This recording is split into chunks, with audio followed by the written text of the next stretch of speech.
And guess what, boys? We're live, pal. Here. What's good?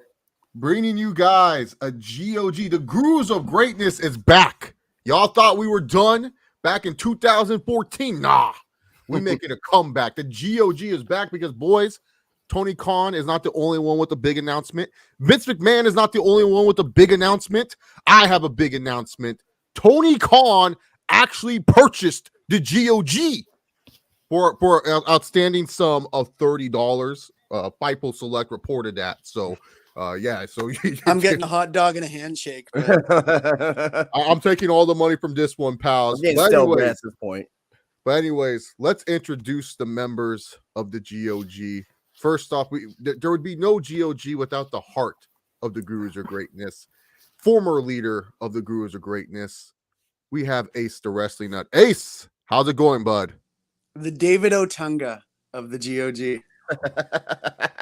What's going on, man? This is I can't even remember the last time I did something like this now. I think you had gotten me for like maybe 2014, 2015, but I've not done anything like this in a very long time. So I might be a bit rusty, but you know what? That's why we're here. We're trying to work through it and have a little fun. And then also another former member of the GOG. He's part of the SummerSlam 2011 connection. Me and him actually have met up in real life. The only real life meeting in the IWC. Who else is me in the IWC besides these journalists? GOG was breaking boundaries, dude. We were innovators. We were there as a GOG got hacked and Wrestling Jesus put porn on our YouTube page. But we got Homicide O, or as he goes by now, just Brandon. Brandon, how's it going? I'm going good. Yeah. The porn was a mistake by no names named, but yeah, we were at SummerSlam having a good time and just kind of happens. But yeah, we'll see how this goes. Like Ace, I probably haven't done this kind of stuff even further than Ace, maybe like honestly 2012. So yeah, 2012. I want to say like maybe over the limit. I think that's when I stopped. Yeah, around 10 years ago. Jeez, don't remind me. It's been a bit. 10, no, Ace, you did some stuff with High Five Wrestling GOG era. And then one of the newest members of the GOG from back in the day, he came in and he blossomed with us. Ankle Breaker AJ2. But now he is gaming. He'll be your number one source for WWE 2K22. We got ourselves JD Venom. What is up? I'm here. I'm great. I'm fantastic. I'm ready to talk some wrestling, so yeah, ready to have some good time. And so now this guy right here, the last man I'm introducing, he was never a GOG member, actually. In fact, we are inducting him into the GOG today. He used to be one of those kids that used to message who she should not be named and say, "Can you let me in the GOG? I want to be in the GOG so bad." He always wanted to be in. And now, Anthony, since I'm now the new owner of the GOG and all its property rights with $30, thanks to Mr. Khan, you are now a member of the GOG. Anthony, welcome to the Gurus of Greatness. How does it feel? Like 10 years in the making and you're finally in the Gurus of Greatness. It's great to be here, Chase. It's great to be a part of the Gurus of Greatness. The only thing I wonder is, are we sure it was Wrestling Jesus that put the porn on? Are we sure it's not like Brandon that did it? Oh my God. Oh, come on. Why would he do that? He was at SummerSlam with me. Yeah. Come on, man. He was there at SummerSlam. There was no scheduling for YouTube as of yet. Come on. Yeah. You have to be there. You're going to alibi if you ask me. Yeah, exactly, Ace. Oh, Ace, you're the one that gave him the password, so It's not my brightest decision, Oh. I've been wrong before. I'll be wrong again. Let's live and learn. Yeah, exactly. The password. By the way, rest in peace, Wrestling Jesus. We don't know where the hell he's at, but he's somewhere out in Canada, eh? Man. Oh yeah. But anyways, we are here to discuss AEW Revolution. And I think a lot of people know where I stand. I'm kind of like in the middle. I don't love AEW, but I don't hate it. I don't love WWE, but I don't hate it. But I don't think anyone knows where you guys stand. So, Justin, you kind of do wrestling content still. Where do you stand on the current state of professional wrestling? Just brief little thoughts of what you think. Oh, God. Whatever. I don't want to take a lot of time with this, but the state of professional wrestling sucks. It's not what it used to be. There's still great wrestling out there. AEW, I'm kind of with you, Chase. I'm in the middle. There's some things I really like about it. There's some things that I don't like about it. I mean, I know we're here talking about AEW, but same thing with WWE. There's some things I like about it, some things I don't like about it. But at the end of the day, though, it's professional wrestling. Find what makes you happy in professional wrestling. You know what I mean? Yeah. And find that works for you at the end of the day, though. But yeah, like I said, it's not what it used to be. I don't think it'll ever be back to where it used to be, even 10 years ago. But I'm glad that there is still wrestling thriving out there. Not just in the Feds, but in the Indies, in Japan. England has a great scene right now. So if you love wrestling, I thought Triple H killed it. I yeah, thought Triple H killed the independence in the UK. But he did that. they're coming back as GCW, man. Well, I guess you want to consider MLW like an indie in a way, but regardless, though, yeah, no, I mean that's pretty much my thoughts on that. So Brandon, where are you at in the world of professional wrestling? Did you ever take a break? What happened with you? Yeah, I kind of stopped watching about when I stopped making videos, probably like when I went off to college, because there just wasn't a lot of people there that liked it, and I just kind of fell out of it. So it was like 2012. I think I started watching again. Like I was still like go on like YouTube, watch some clips here and there of different things. So I understood like what was going on, but I didn't know like. I mean, if you asked me who was in NXT, I couldn't tell you. But like I could tell you like certain things, like like I saw like John Cena's and Roman Reigns like promo that was like crazy. Everyone was talking about it. I forgot what year that was, but 2017. so like things here and there, and then I would say like around like 2018, 2019, I started watching more stuff, but more like indie stuff, just kind of here and there. And nowadays I more so just watch AEW. Been watching WWE more recently, but Let's be partly real. just You because only watched WWE because you wanted to see if Cody was going to appear. nah, I mean, here's the thing with AEW right now. Like, I guess we'll get into it later, but Yeah. a lot of the stuff that they're doing, I'm not a huge fan of. Like, so I just kind of wanted to expand myself. Just like, I'm not going to sit there and watch a full 3 hours of Raw, but No. I'll tune in here and there. No. Kind of like check in, like what's going on. I have a second monitor, so I can just throw it up on one of my tabs on my second monitor. And I actually haven't been, which is weird because I know like SmackDown's the better show, but I haven't watched SmackDown yet. So yeah, that's or in a while actually. So, yeah, that's pretty much it. I pretty much just watch AEW regularly and WWE here and there nowadays, and pretty much like no NXT. I don't really know anybody there, so it's not really. Right. And I guess that's not like a The great future. excuse, but I just don't watch it.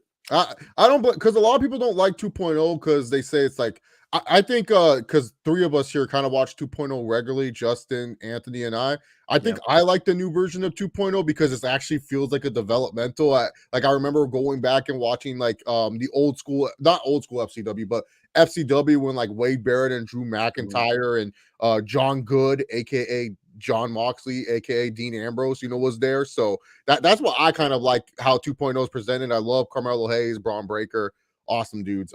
Anthony, what is your watching of professional wrestling? There's a reason why I brought this guy on the show. So, well, NXT I absolutely love. I like what got me, because I was out of wrestling for a little bit, then I got back into it because of that. The GOAT feud to me, Johnny Gargano, Tommaso Ciampa. And for a while, I was just watching takeovers. And then around the time, COVID first happened, it was like, I know Gargano and Ciampa had to date their last match against each other, singles match. I'm like, oh, I got to watch that. And then I just watched weekly from there. And I watched weekly till the first takeover of this year. What was it? New Year's Evil. Because that's when Ciampa lost the title, right? Yeah. Yeah. So I'm not as big of an NXT 2.0 fan, but like I know next week's another takeover, so I'll watch that. But NXT is the one I try to watch a lot of. SmackDown, I'll try to check in for Roman if I'm not doing anything on a Friday. Raw, like I'll try and check for The Miz, but I don't always do that. AEW, like man, it's got to be It's got to be something good for me to turn on AEW. Like even Adam Cole's like one of my favorite wrestlers, and I don't even watch AEW weekly for him. Oh man, see, this is why I brought this. This is why I want you guys to like listen, like all different takes of professional wrestling. So this is why it's going to be a good prediction. Not everyone has the same flipping take and anything like that. And Ace, where are you at in professional wrestling? Like I know you and I, we talked, and you kind of been on and off, but where are you at right now? Yeah, so I definitely. Well, and even when I stopped doing YouTube, because I think that was like mid 2012, which makes sense because I went into my senior year that fall, and then you get up to shenanigans, you grow up a little bit, and I don't think wrestling's ever something that I'm never gonna be able to not like at least kind of keep up with. But that period, like 2012 to honestly, really till the draft again, was that 16? Yeah. There was little things. I loved the Bryan stuff. 15 was rough. Did not really enjoy 15. Once like I've always been a big component in the I don't mind Rollins, but it wasn't the same. I mean, I was 20. I was, hanging out with buddies all the time, and I got back into it again after the brand split. Watched pretty frequently from there on. I was pretty excited to hear about AEW. I was one of the ones very late to the party for everything in Japan. I think I heard Jericho was going there, and I think I watched that with you actually. Yeah, I was surprised. Ace actually stayed up. He stayed up and he watched Wrestle Kingdom. Wrestle Kingdom. Yeah, he watched Jericho versus not Jericho versus Omega, but actually Jericho versus Naito. Okay. And we stayed up, and he actually stayed. And I was falling asleep, and he kept me up during Tanahashi versus who was he facing? Omega. Oh no, the guy I really liked, Marty McFly. He's in NXT now. Kushida, I liked him. He was cool. But yeah, I was kind of late to the, and it's weird too because even when NXT was in its heyday, one of my really good like buddies in real life loves like everything independent, huge NXT guy. So he would always try and get me over for the takeovers. And he'd be like, "Come on, man, we'll just have a couple beers, we'll watch it." And I'm like, "Yeah, sure." And I didn't mind the takeovers; they were okay, but I couldn't do NXT weekly. And it's funny, actually, you brought up the point too of what were you saying? You brought up the point about like now it feeling like developmental again, because that was one of the reasons I never really could fuck with NXT too much, because it always sort of felt like a developmental show, right? So no matter how good it was like, well, they're not those guys. And 2019 once again really did not care at all. And then the pandemic, I couldn't watch pandemic stuff. Really, like last summer was when it started being like, okay, crowds are coming back, and and I've enjoyed AEW too. I've watched it pretty much on and off. I think I taped the first episode. I was really excited about that, but then you fall out again, and the last 2 years isn't tough enough.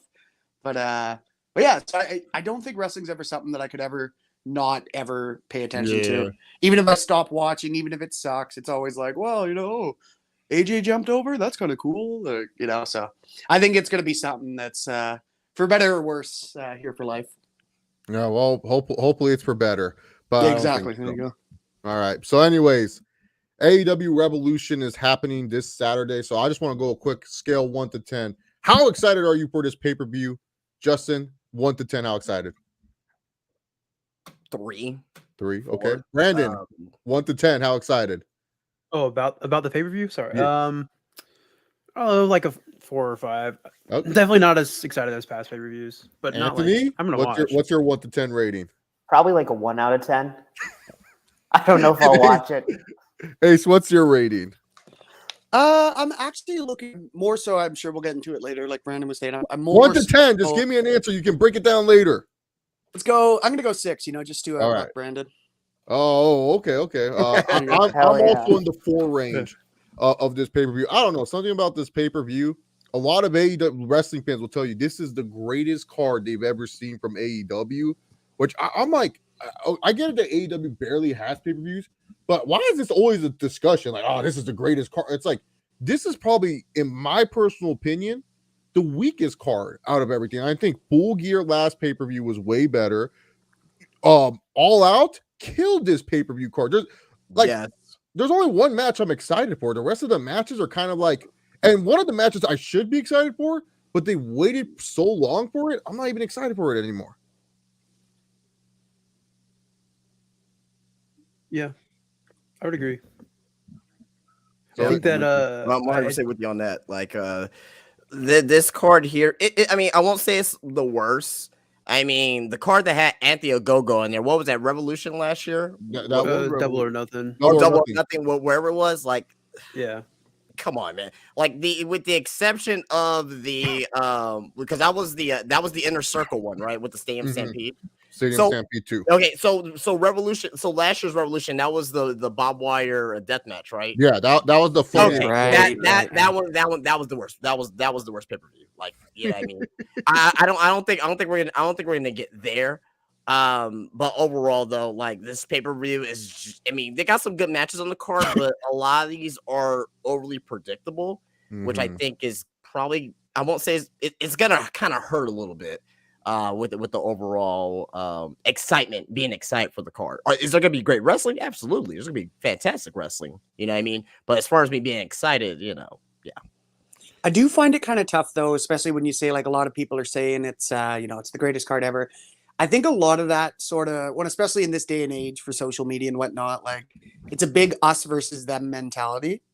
So, like, I feel like a lot of times when you'll see someone like stoked for it, you want to jump either on their side or against it right away. But there have been a few comments where I'll see on, like, Twitter and whatnot, and it just, I find so many people try to make this feud bigger than it is. I like when stuff kind of comes together. Like the Brody Lee stuff I thought was really cool because everyone kind of put that aside for a bit and went, okay, let's, it's bigger than wrestling. But it's tough because I find a lot of times when you look at cards like that, you're going in automatically with a mindset of like, oh, this is going to be the greatest thing I've ever seen ever. Or you go in with the thought of like, oh, this is going to suck. Oh, of course, it's tough. I try to keep biased about it, but I find it tough for a lot of people to do because it's more tribal mentality. Everyone kind of feels like they're be a part, right? As Ace's robot decided to take over there.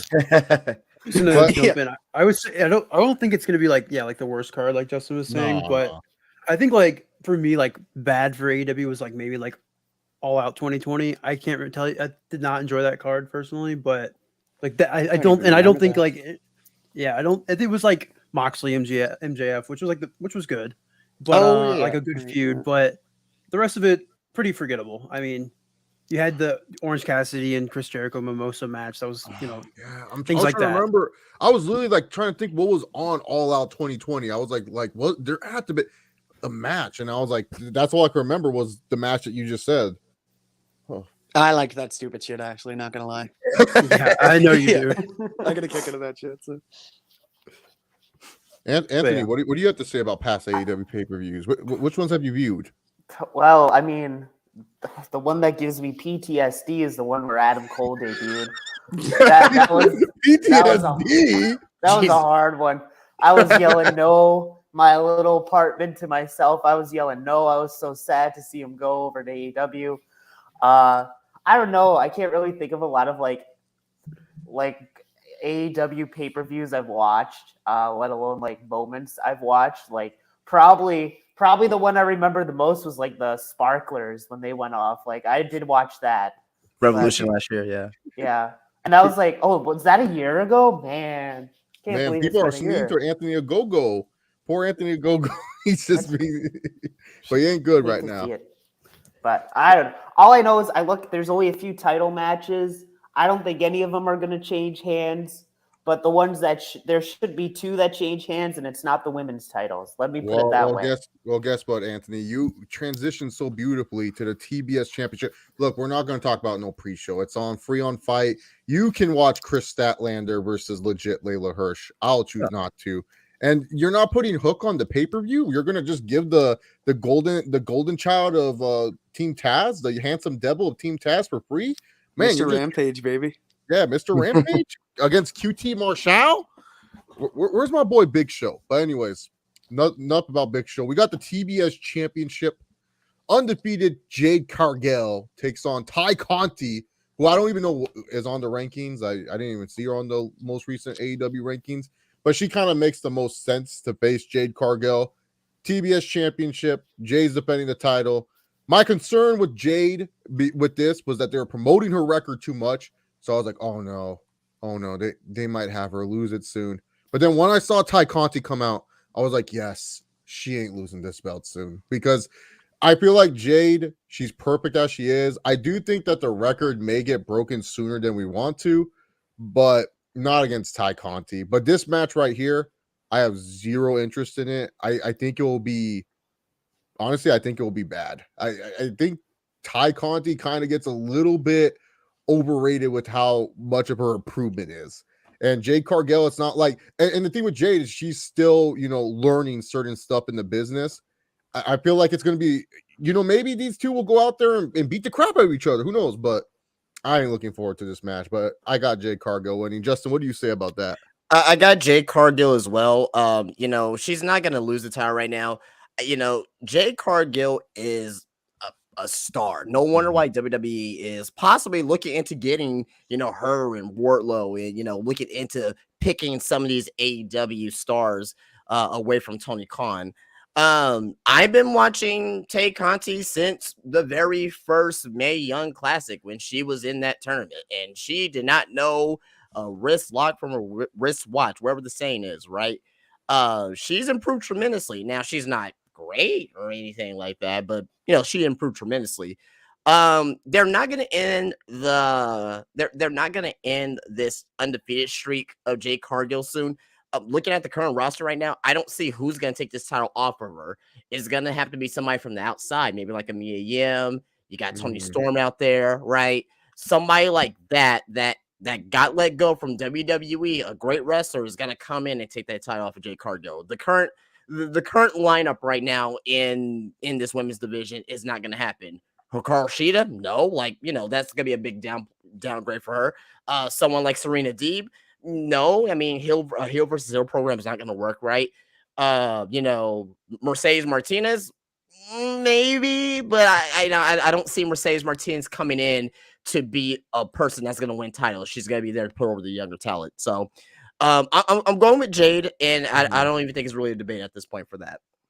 This could be Jade Cargill's best match, as Ronan Ghost pointed out. It could be, but Brandon, what do you think? You know a little bit more about Jade Cargill.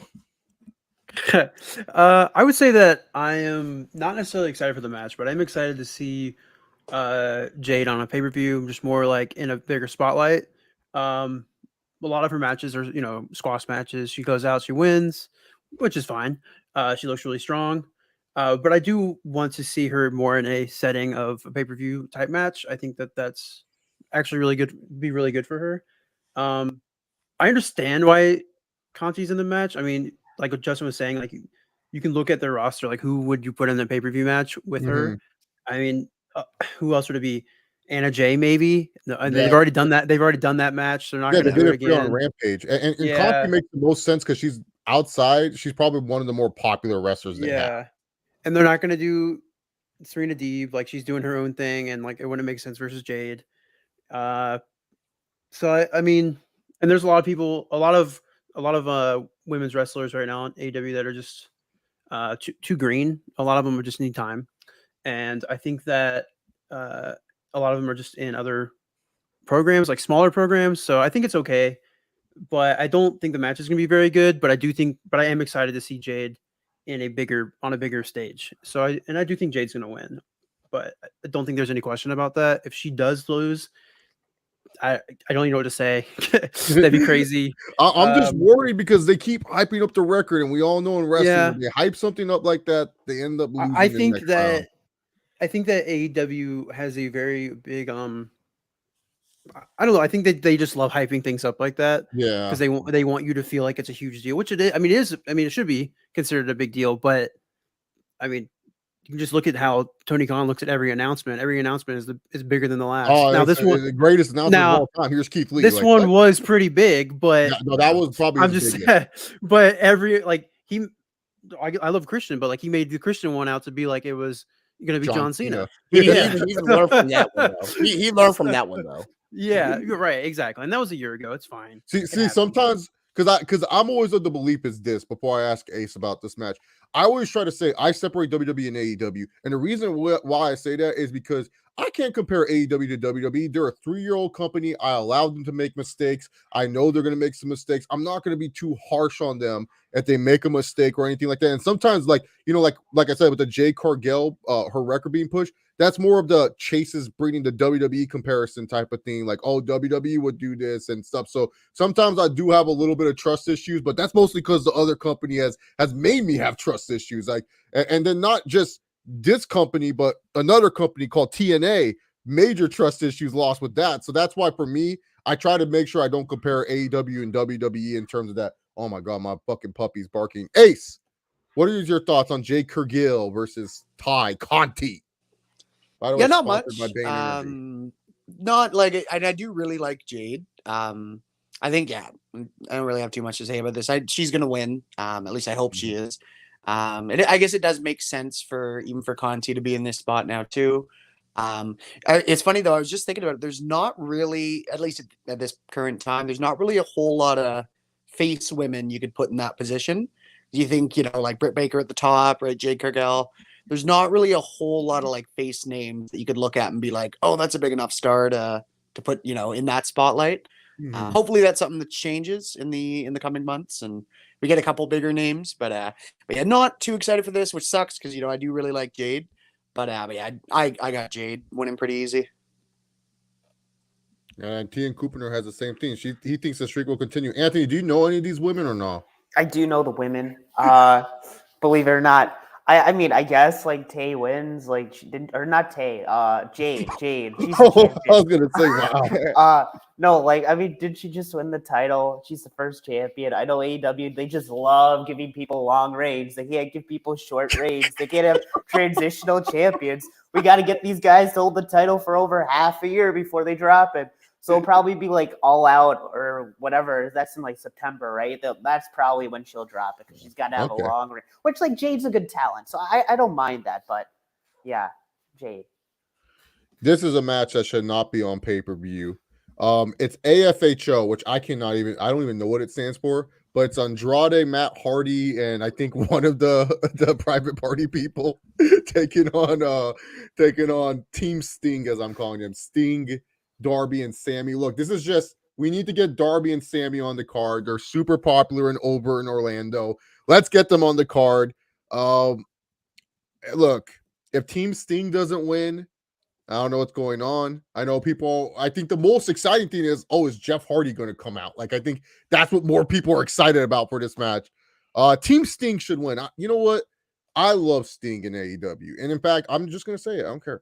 TNA did it. AEW can do it too. Make him world champion. Stop beating around the bush. Dude, Sting looks great. He finessed the WWE. He told WWE, like, oh, I can't wrestle anymore. My neck hurts. I can't do this. And now he's back. Justin, what have you thought about Sting's run in AEW? Because you guys don't know, Justin's like the WCW historian. Like, he's like one of the only few people I've known like that actually can remember like what happened on certain Nitros. Like, I watched Nitro as a kid, but I can't tell you what happened. Like, I can't, like, Justin was watching Nitros and Thunders. He was Team WCW. Like, he used to talk about this all the time. So Sting's like one of his favorites, if not his favorite. So definitely, yeah. Crow Sting 97. Oh God, my God, what a story that was. But regardless, his run in AEW hasn't been non-offensive. He's there what he's supposed to be doing. He's over there playing over the young Darby Allin, the burrs in the face paint. I get it. I like it.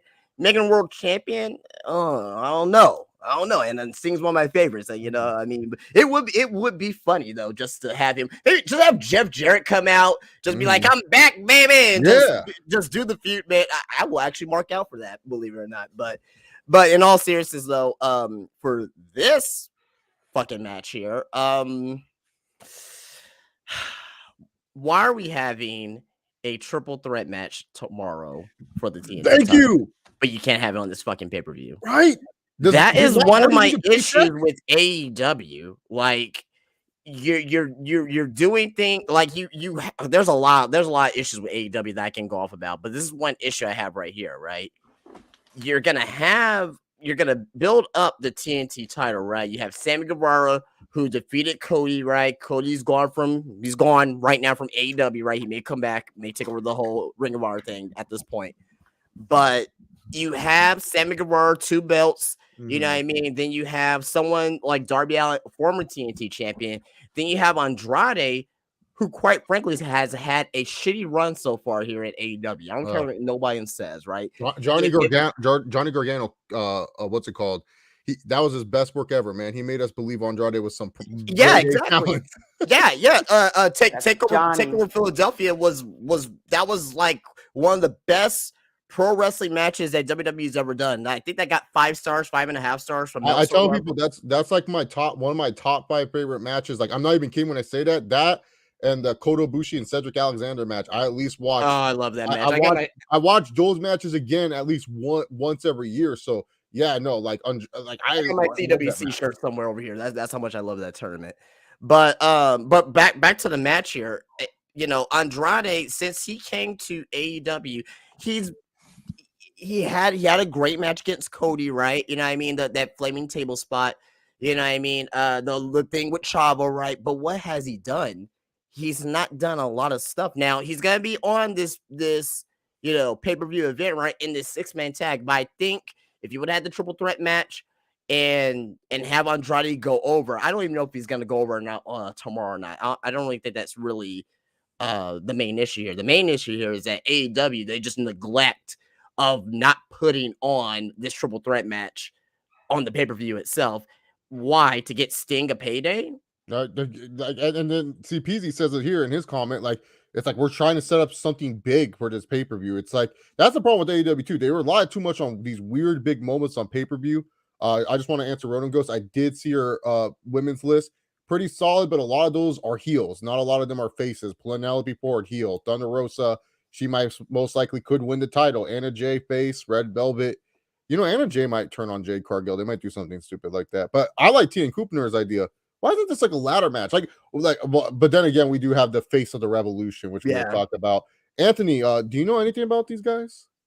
Are you just watching you have a business meeting with Jeff Hardy tomorrow? I do. Well, yeah, I do. And I hope it goes well. But let me start out with this. Let me start out with this. This month, Sting is going to be turning 63 years old. Oh, my God. Let me say this once. I will say it again. Parties over, Grandpa. How come AEW is letting this man wrestle, take a spot of literally anybody else on this roster just to give Sting at age 6? You know, Undertaker called it quits. Triple H was forced to call it quits. Like, literally everybody else is, even like Hulk Hogan, who came back for a little bit in TNA. He wrestled like once or twice. Like, Sting, this is like his, I don't know how many match. He's had a lot of matches in AEW, and it's always as a tag team guy. And like, the worst part of all of this is they're probably gonna win. Like, I don't know who that third guy is on Team Andrade Hardy, but like, man, I don't know. It's like, well, why is Sting getting this airtime? He could be a manager. I don't care. But wrestle? No.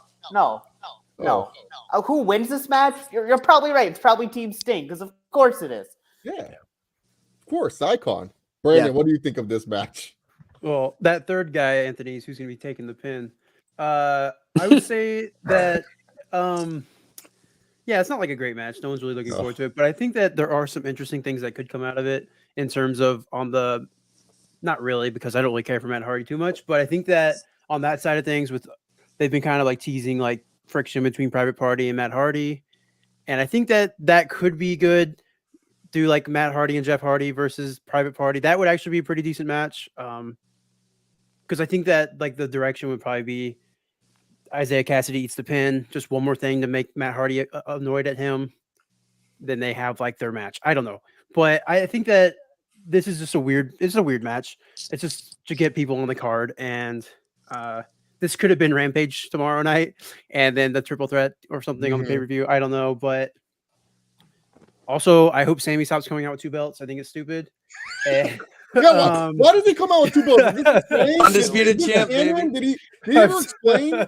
Did his cue cards explain it? Did he actually explain it? He was just like, well, he was like interim and Cody was the actual. And so then he's both. I don't know. It's dumb.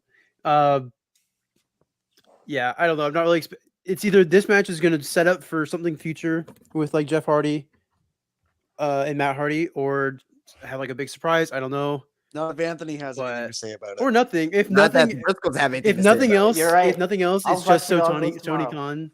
If nothing else, it's just so Tony Khan can get these people on the card, and yeah, we'll see. I'm not expecting much, but I do think Darby Allin and that Sting they'll win, Yeah, they're gonna win for sure. Acers, what are and your Isaiah thoughts? Cassidy's gonna get pinned for sure. Oh, he's in the match. I thought it was. It's not the wait. No, Isaiah well, Cassidy's the Mark one that Quinn Keith is Lee injured, threw. I think. Oh, okay. Wait, who's the one that Keith Lee threw? That was Quinn, right?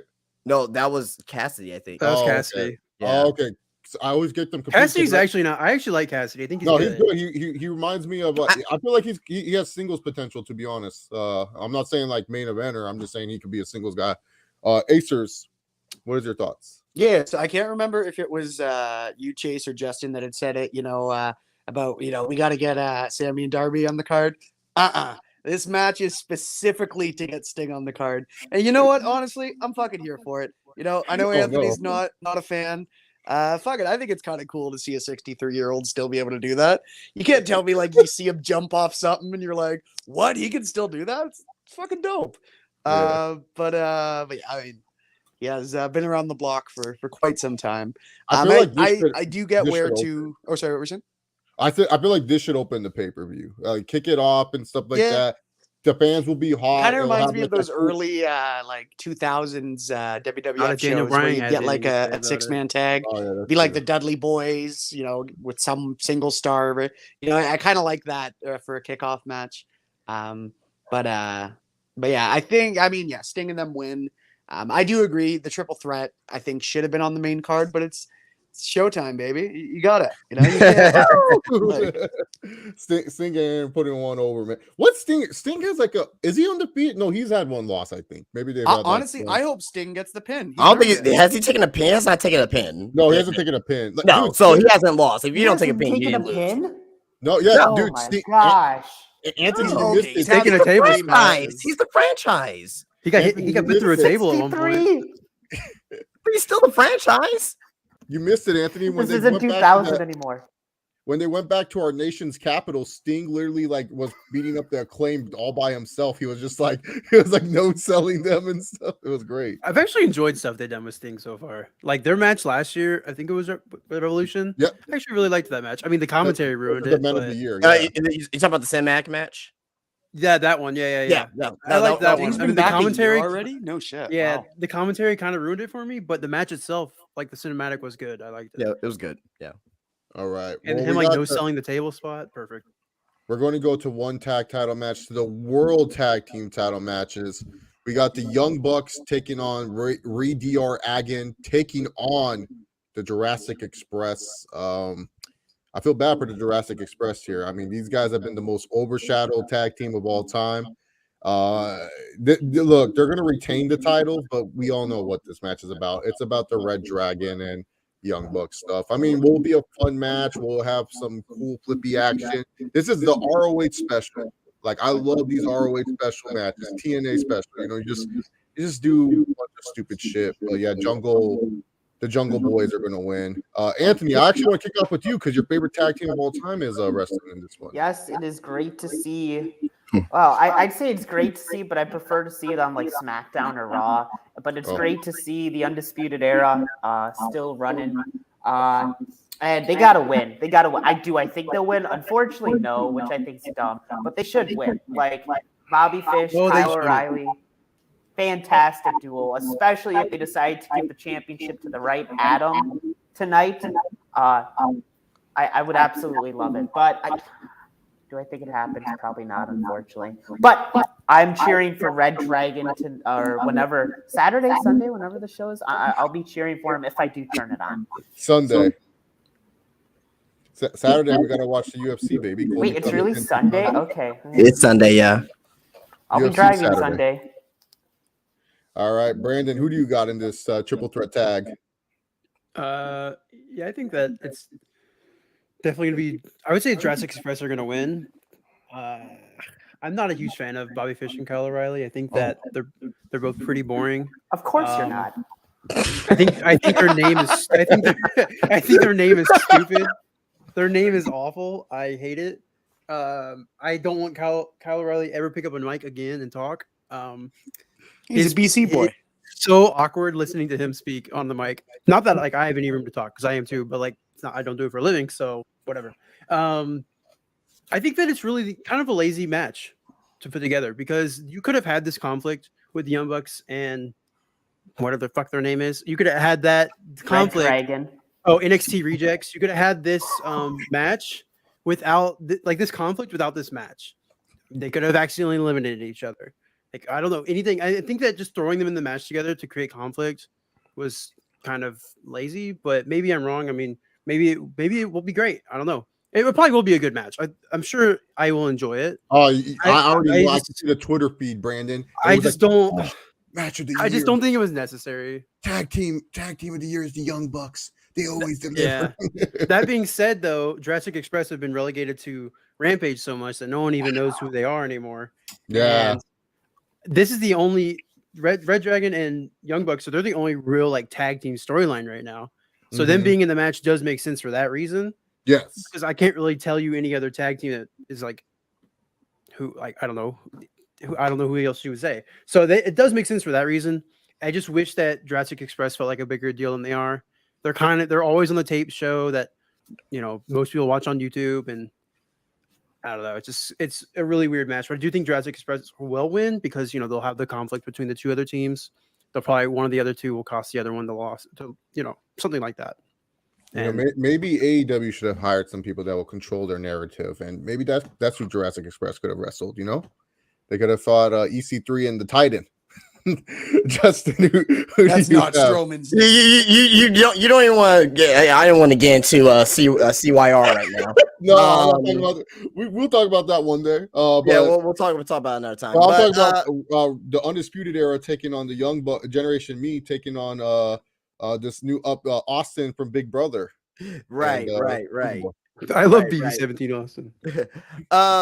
I'm gonna go with Red Dragon. I am gonna go with Red Dragon. The Jurassic Express is the worst champion tag teams in wrestling right now. Not their fault. It's not their fault. It's AEW's fault for not showcasing them. How in the hell you win the tag team titles and you're not showcased on Dynamite at all? You're on Rampage. Not a lot. Obviously, you can look at the viewership. Rampage is not getting the viewership as it needs, right? So you're basically showing disrespect to the tag team titles and tag team division. Every other tag team has been featured on Dynamite with the exception of the Jurassic Express, right? I mean, hell, I got my Jurassic Express shirt here. You see this? Luchasaurus ruled the world, okay? You know what I mean? I love Jurassic Express. I love Jurassic Express. I love Luchasaurus. They're a very good tag team, and the fact that they're not getting that respect is one of the issues I have with AEW, the inconsistency on the way it, on the way that they do things, right? So, especially because like the first episode of TBS, they main evented and they made it such a big deal. Like they had all the goofy tag teams stand out and we're like posing and stuff. So it was like, okay, cool, yeah, this is what we're going. I always felt the biggest mistake was, I get it, people love that. I personally don't. I'm not like a big. Like it was cool live, but going back, I'll never watch it. Was the tag team match with the Lucha Bros versus the Young Bucks inside the steel cage? Great match and all. Sure, I'll never rewatch it. It's not as rewatchable as Hangman and Kenny versus the Young Bucks. But like that should have been Jurassic Express in that steel cage match. That should have been Jurassic Express where they finally won the title. 100%. I agree with you. It should have been. Like, why'd you get to Lucha Brothers? It wasn't like you were planning to go to Mexico anytime soon, or like sometimes you'll do stuff because it's like, oh, like WWE, like, oh, we gave Jinder the belt. Why? Oh, we got a tour in India. We got to give him the title. It's like, no, you don't, but okay. But that's the thing. Like, he's from Alberta too. Yeah. Every time they were going to Mexico, it was like the real Rey Mysterio just randomly win a world title. You're like, why? Like, Mexico, got it.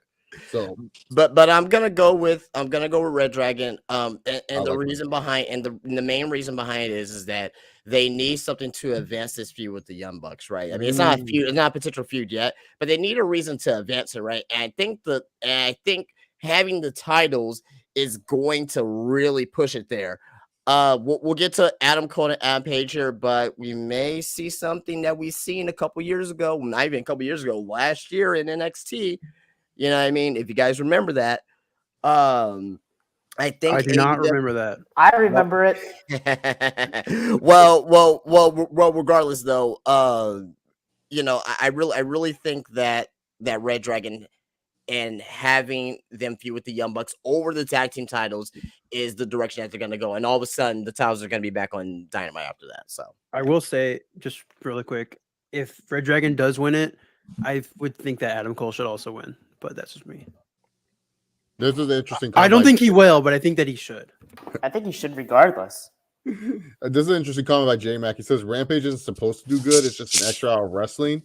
But like that makes no sense to me. Wouldn't you, if you have an extra hour of wrestling, wouldn't you want it to be like the best possible? That's just me. Ace, what are your thoughts on this triple threat tag team title match? Yeah, so I was in the same boat as you guys had mentioned. I was so fucking mad when it wasn't the not the Young Bucks, when it wasn't Jurassic Express. I love Jungle Boy. I'm a huge fan. I don't know what it is, but I've clicked with him. He's awesome. And I was so upset it wasn't them because I thought that was the time strike when the iron was hot. I did feel it was a bit late, even though I was stoked to see them win it. I did think it was a bit late for them. And then, yeah, you know. And I thought it was going to be a hot take, but Justin, I got the same prediction as Justin. I got Red Dragon for that exact reason of, it's going to be. I feel like a hot take saying the Young Bucks are going to win because, like, you could say that Jurassic Express retains because it's like, okay, well, like then you can keep the tag titles, like because Young Bucks and F or whatever their name is, Red Dragon, they don't need the tag titles that bad, but Red Dragon winning does advance the storyline. So it's like it's like as if the Young Bucks win, it's like what's the fucking point? Like I mean, even with the Bucks though, you could look at it because it's still like however it ends, it's the Jurassic Express is going to be the afterthought because either they retain and it doesn't matter because they cost each other the match, right? Or one of them wins and then it's about now let's see them for the titles. So I mean, the Young Bucks shitty spot for them to be like Cody's a 2-time champion. How come we can't become 2-time champions? He's a 3-time. Oh, 3 times. Sorry, Brandon. I forgot. Yeah, get your facts right. Take the bass out of your voice there. My bad. But yeah, no, I'm looking forward to this. See, that's the thing. As much as I love Jungle Boy, and I don't even know if I really would want to see them retain here because that's just the thing. It's gonna, they're gonna be an afterthought, and then no one's gonna really care as much about the tag titles, and it's annoying, right? Even that Rampage comment you were saying from the last guy there, like it's just so weird because the one thing that I've actually even in general found hard to click with AEW is that like you'll get a match built for like 3 weeks down the road on TV, right? So it's like with. Maybe it's because I've watched WWE forever, but it's like, no, this is the show. The only ones you announce for that is the pay-per-view, right? Like you wouldn't say, on Raw in 2 weeks, we're going to see, And so it's weird because you'll go like 3-4 weeks sometimes without seeing a guy, right? And I think that's exactly what's ended up happening with Jurassic. So. Yeah, but my main thing is that like they don't have to necessarily wrestle, but like make them a focal point in the show. Yeah, just come out, do commentary. Just do something. Just don't be like, okay, we're gonna have you for out of sight is out of mind. Like you don't see them for a month. It's like, oh right, yeah, they're the champs, aren't they? Yeah. Well, you know who we haven't seen in a month? It was John Moxley as he recovered from alcoholism and decided to go into treatment, and now he's back in AEW, and he's gonna have a great match with Bryan Danielson. Danielson does not want to feud with him, though. He wants to form a tag team. He wants to form a mafia, a main event mafia of some sort with John Moxley. But John Moxley says he only rides with people he bled with. I wonder how the Shield reunion worked. I don't know. Did like John Moxley make Roman Reigns and Seth Rollins? That was Dean Ambrose. Oh, Dean Ambrose. Oh, okay, sorry, lunatic fringe there. Different guys, yeah. But Moxley and Danielson, Brandon actually made a joke about it. This might actually kick out the show because Danielson either loves to main event or kick off. He has that Roman feeling right now. Like Roman Reigns is like, I'll only kick off a main event shows. I ain't gonna do middle of the card. And this feels something like of Danielson's road. Like, hey, let's kick off the show, play my weird version of Flight of the Valkyries and stuff like that, and get Wild Thing out there. It could kick off the show, could be a banger. I I know this is going to be a good match. Prediction wise, I feel like Moxley needs to win a lot more than Danielson, but you can't go wrong here. But I just want a faction with these two. That's it. I want a faction, but not with the. What are these people's names? Like Wheeler Yuta, Daniel Garcia, Leo Moriarty. No, not these guys. These guys are like, this is like something. Put those guys in the new ROH, Tony. Like, no offense to Lee Moriarty, no offense to Daniel Garcia, no offense to Wheeler Yuta. Good kids. They can wrestle, but a lot of guys can wrestle. Bobby Fish can wrestle. Kyle O'Reilly can wrestle. I want Danielson and John Moxley to form like a mega faction of just like big time stars that are a threat. And if you want to build up like Garcia, Moriarty, and Yuta to beat these guys. See, I struggle with this guy, Wheeler Yuta. I don't know this guy. What is Dan Housen doing? Is he going to wrestle on the show? But anyways, I hope Moxley, so. I love Dan Housen. I think he's still. Is he well, still I've been injured? wondering where he's at. That's why, because like he hasn't been wrestling yet. Ah, man. I'm pretty sure he's still injured. He's getting Oh, AEW yeah. already. That's what's happening. All right, so I got Moxley winning. Justin, who do you have in this one? I'm struggling with this one, and Yeah, that's a that's good a bit- thing. And that's a good thing too, because like this one is not as predictable, which is great. I'm gonna go with Mox, just because he just came back. I believe they are gonna form that tag team. Later down the road, Brian's gonna turn a heel, and he's heel already, but like he's gonna turn on Moxley and and have another match or so. But I'm going Moxley. There will be blood, right? Not talking about the movie, but there will be blood in this match. It's gonna be a bloody night. It's gonna be a bloody night for Revolution. But yeah, I'm going Moxley though. Hey, sirs, who do you have in this classic WWE IC title match? Well, it's actually kind of funny because I remember I felt bad. I mean, obviously, nobody wants to hear anyone struggling or going through alcoholism. But I remember thinking, like, man, that couldn't have come at a worse time because I was ready to have Mox just as the biggest heel. Sick of these dudes coming in, right? Everyone, he was there during the stadium, the empty stadiums, and obviously, real life gets in the way sometimes. But it's interesting now that they're going back to this because that's something I thought would have been great, And Brian works great either way. Like heel or face, it doesn't really matter. I would have been more interested, I think, if Mox was the heel in it, but you can't turn him heel after that, right? Like, yeah, he just came back, man. So I'm interested to see what they do. Not really too invested in it. Honestly, flip a coin. I guess maybe don't have Mox lose right away. But then again, you think like Brian Danielson's been eating a lot of pins recently. Just he's like like a jobber to the stars almost, right? Like he's been in 2 world title matches now. One went the distance, the 30-minute draw, and then the Hangman stuff, right? So it's like he's getting to that point where you can put him in that main event, but like they're not really going to pull the trigger. And I mean, he's getting up there too, but like, so yeah, honestly, flip a coin. I guess probably Mox at this time for me, but either way. All right, Brandon, who do you have in this former battle between Daniel Bryan and Dean Ambrose? I'm honestly not sure who's gonna. Well, like this definitely was one of the harder ones to predict.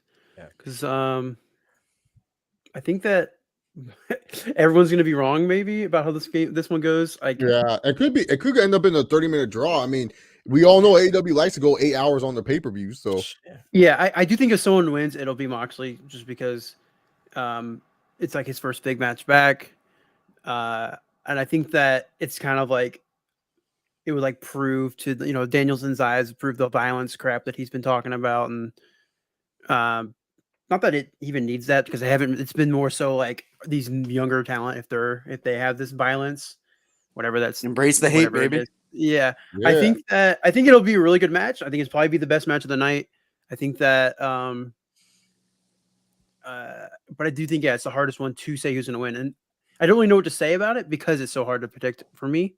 I just kind of want to enjoy it. I want to see where it goes as well. I'm more so looking forward to what happens after this match, like where it goes on from here than the match itself, because I do think that them in a faction would be really fun.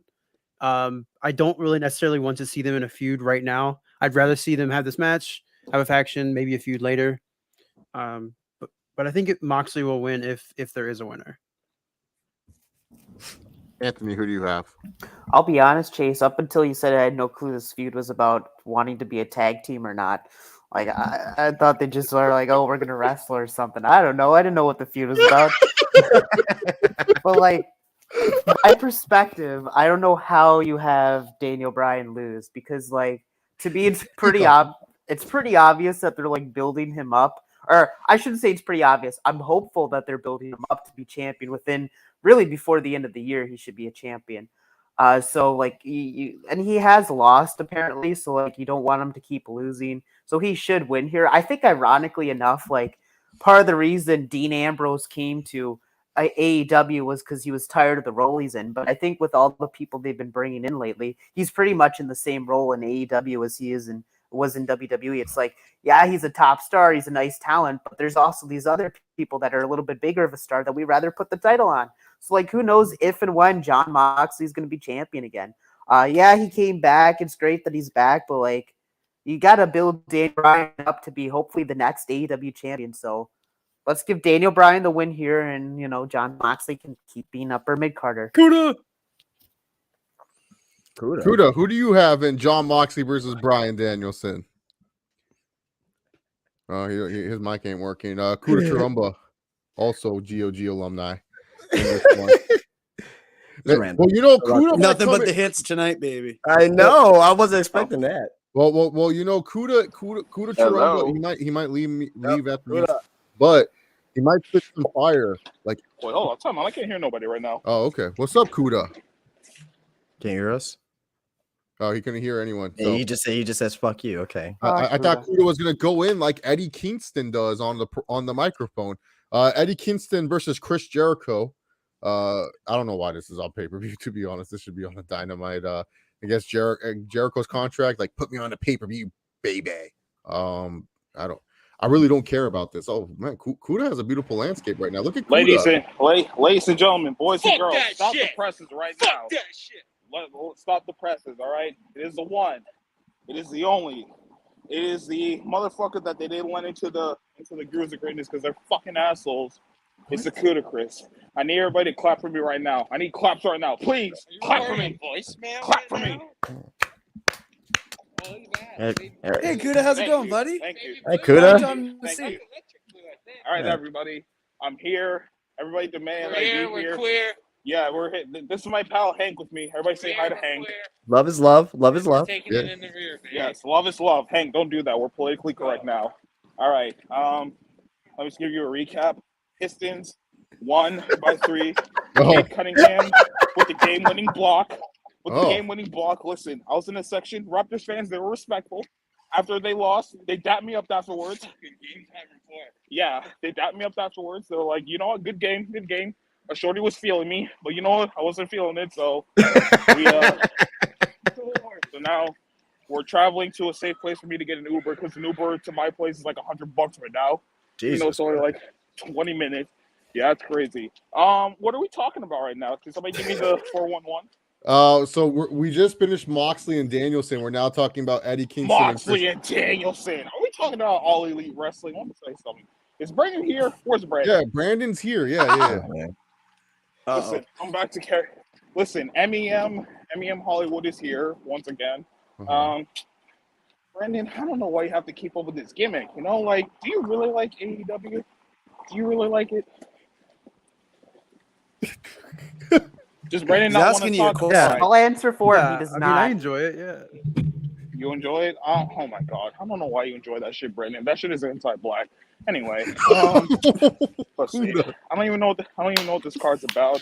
I feel like I'm gonna go off the rails quick. I'll be bored, and I'll be watching off of Chase's login. Hank, do you even know what AEW is? Me? Hank doesn't even know what AEW is. We're going to a bar right now. Oh, okay. Well, Kuda, you stay safe. How was Uncharted? Oh my! I was Uncharted. I'll tell you how Uncharted was. Chase, why don't you tell us how Uncharted was? And Kuda, just like the old days, we're gonna do this. Just like the good old days, man. Good old days. Damn. You hate to see that. Poor Kuda. Another black man being kept down. You know what, Justin? How are you gonna allow this? Are you gonna allow some white brothers to take a black man down like this? Hey, Man, hey, first you know, Jules, now hey, I'm Kuda. being paid well. You're paid well. Case isn't paying you pennies, all right? It's Beamon in here. Where's Beamon? Oh my Where's god. the man Okay, Beamon? Kuda, we live, bro. Come on, cuz. Wait, you're live? Yeah, we're live. We're on the air, man. You guys are live? I thought this was a Skype call. No, this is live on YouTube. This is YouTube? Oh, this is YouTube. We're Hello, back Chase's and better audience. than ever. What's up, Oh Chase's god. audience? So anyways, You're killing me. hey, do we all have Chris Jericho in? I really don't want to go dive in deep to Eddie Sure, Kingston and Chris Jericho Jericho. wins. Yeah, who cares? They're both fat, and Eddie Kingston's gonna win. God. I I don't know. got- I think it's actually not very predictable, but I No, think yeah, it could go either way. I think Kingston will win. Oh, okay. Yeah, no. Maybe freaking like Kuda. if Jericho I'll go loses, he Kingston. Too. retires. I like Eddie Kingston. I'll go Kingston. In all seriousness, though, Prime Powerful is gonna play a role in this match. Yeah, for sure. Yeah, so we'll just put that out there. Yeah, they that will, yeah. attitude is why he struggled in joining the GOG.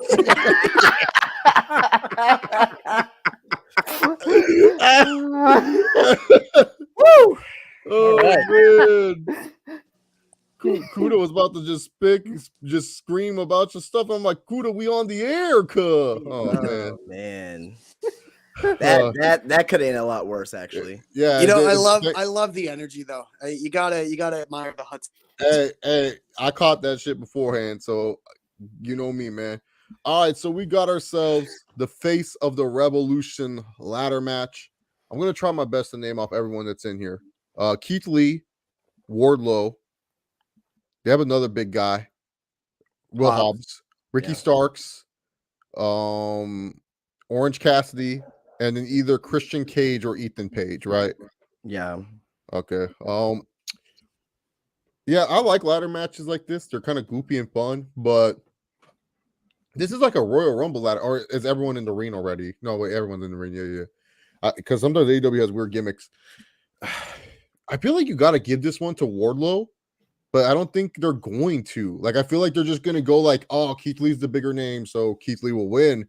But I honestly think Wardlow is the correct choice here. Like, because I know a lot of people want to do the Wardlow go for the world title with MJF storyline, but I feel like giving Wardlow the TNT title first, just to kind of like test to see how he is as champion, would be pretty good. Because the problem with a guy like Wardlow, especially with AEW's audiences, they're gonna get bored of him as champion really quickly. Because like AEW's audience relies on their world champion to be a good wrestler, and Wardlow, he's still learning. But I feel like him being TNT champion would be a good learning experience for him and a good kind of like litmus test to see like, hey, how's this guy doing as a champion? So I don't know. I feel like Wardlow should win, but I'm predicting they might just give it to Keith Lee. Justin, who do you have in the face of the Revolution? It's gonna come down to either Keith Lee or Wardlow for me. If Sean Spears or Ty Dillinger, whoever you want to call him, gets involved in this match and screws Wardlow out of it, then Keith Lee's gonna win. If we don't see Sean Spears, then Wardlow's gonna win. Wardlow, he's one of those guys, because if you're looking at AEW, right, you had your Darby Allins, your MJFs. Wardlow is that non-traditional AEW type of guy that's actually getting over right now. Yeah. So it's very exciting to see, and I'm a fan of him. I'm seeing, Batista and Evolution 2004 going into 2005 type of vibes here. Eventually that match with MJF is going to happen, right? But is the match going to happen at the next pay-per-view or the pay-per-view after? Who knows?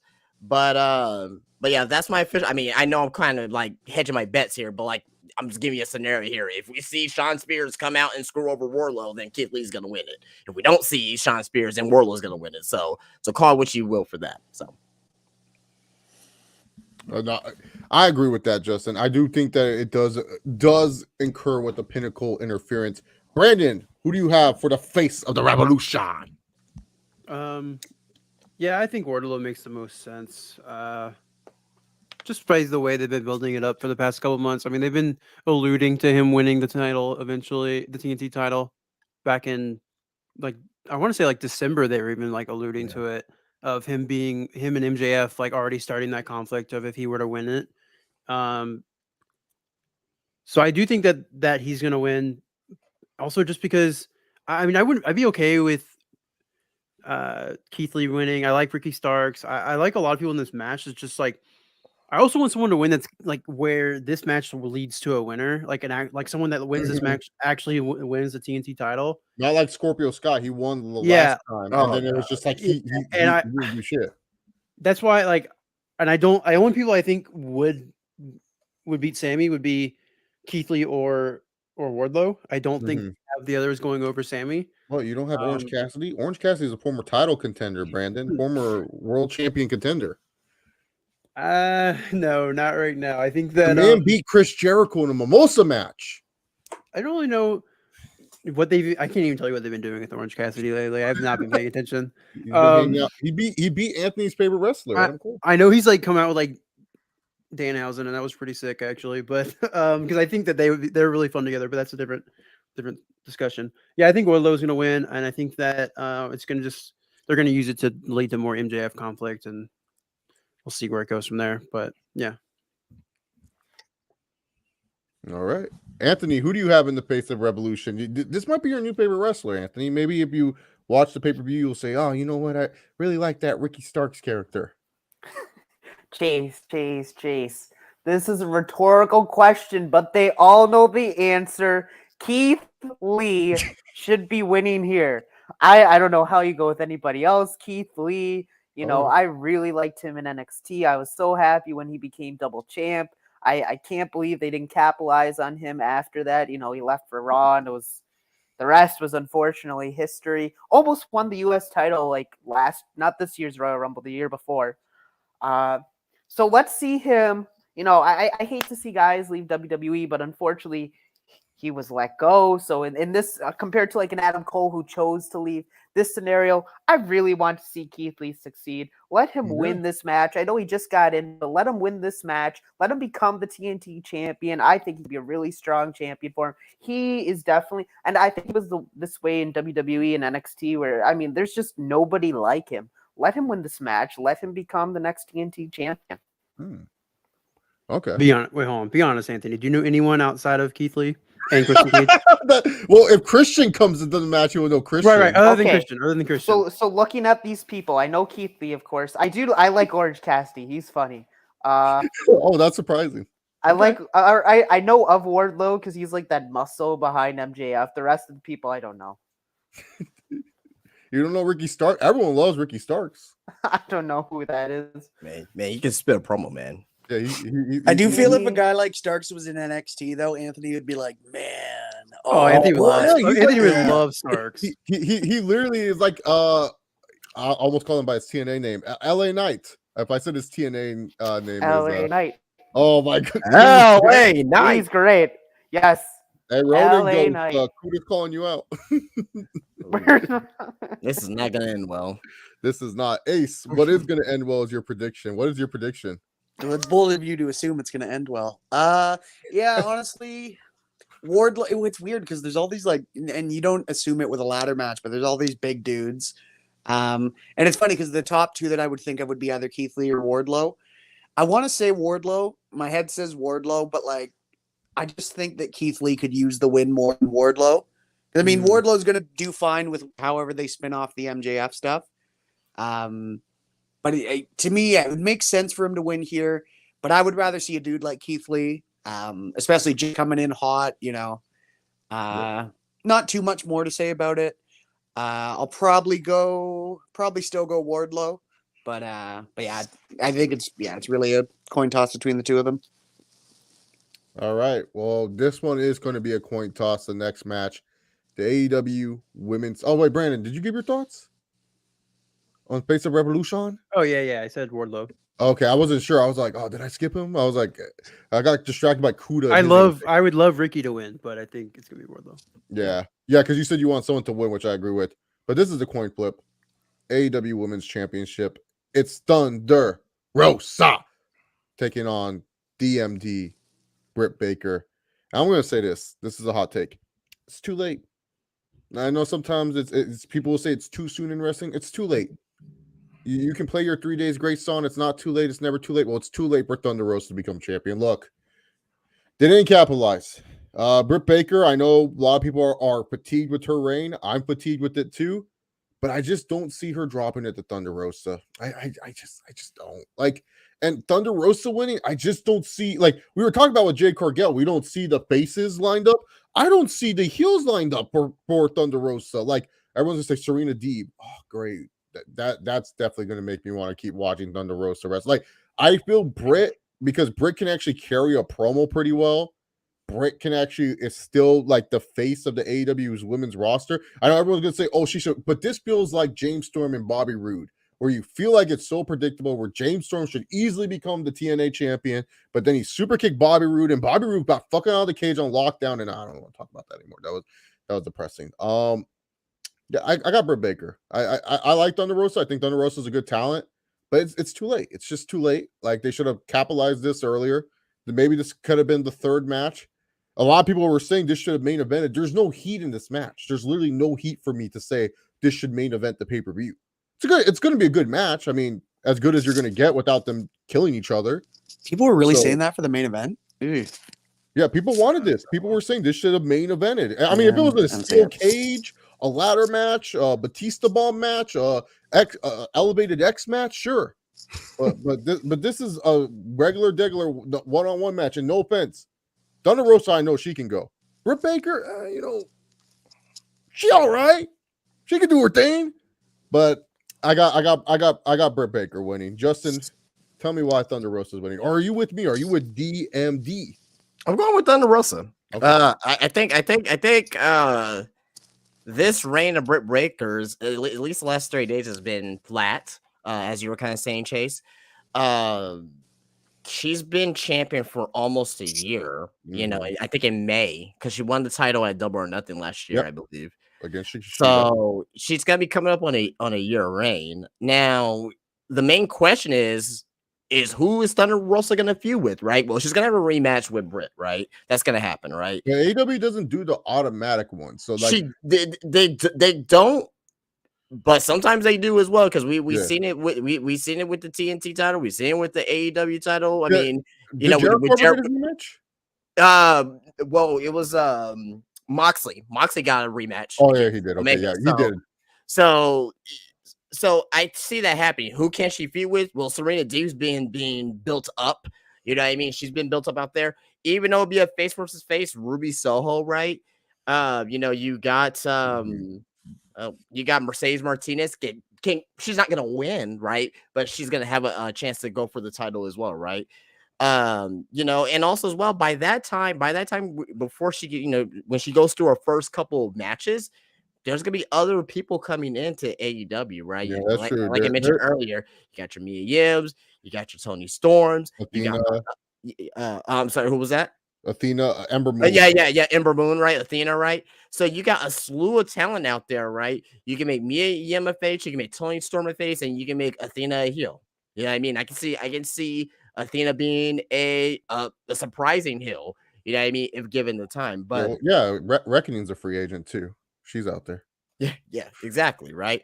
So, I mean, we're not gonna see matches with Abaddon. We're not gonna see matches. We're not gonna see matches with Red Velvet Cake. All right, you know what I mean? Okay. We're not gonna see that, right? What about Sky Blue? God, no, not Sky Blue either, man. Who's Anthony's favorite? Julie Hart? Julia. Julia, whatever her. Yeah. Yeah, no, that's not gonna happen. Can't be your favorite. You don't even know her name. Yeah. Anyway, we're not gonna see the native man Nyla Rose. We're not gonna see that. Okay. Mm-hmm. Thunder, if she gets the credible, opponents, I think at the end of the day, I think she's gonna have a lengthy title reign similar to Britt Baker. But I'm going with Thunder. Okay, Brandon, who do you got here? So I was thinking about it. Has Britt Baker ever beaten Thunder Rosa in their match? Any match? Or pinned her? So what led to the unsanctioned match? I think she cheated to win that match, and then it went to the unsanctioned match. Yeah. So I think technically they're up 1-0 because Britt Baker won the official match. So the other match didn't happen. Yeah, I don't know. I was gonna say like if she has never pinned Thunder Rosa before, I would say like Thunder Rosa. It's like kind of be like one of the people that she just like can't beat kind of thing. Can never get one over on. But I don't know. This match is kind of unpredictable for me just because I don't know where you go from here if Thunder Rosa wins. But like so like y'all are saying, so many people can come in. But I do think that the women's title is the reigns start off like really well, and then they go on for a long time, and then they kind of just kind of die out a little bit. And I think that her reign is kind of dying out a little bit. I do think that like she has been their best women's champion in terms of like popularity and like making you care about the title.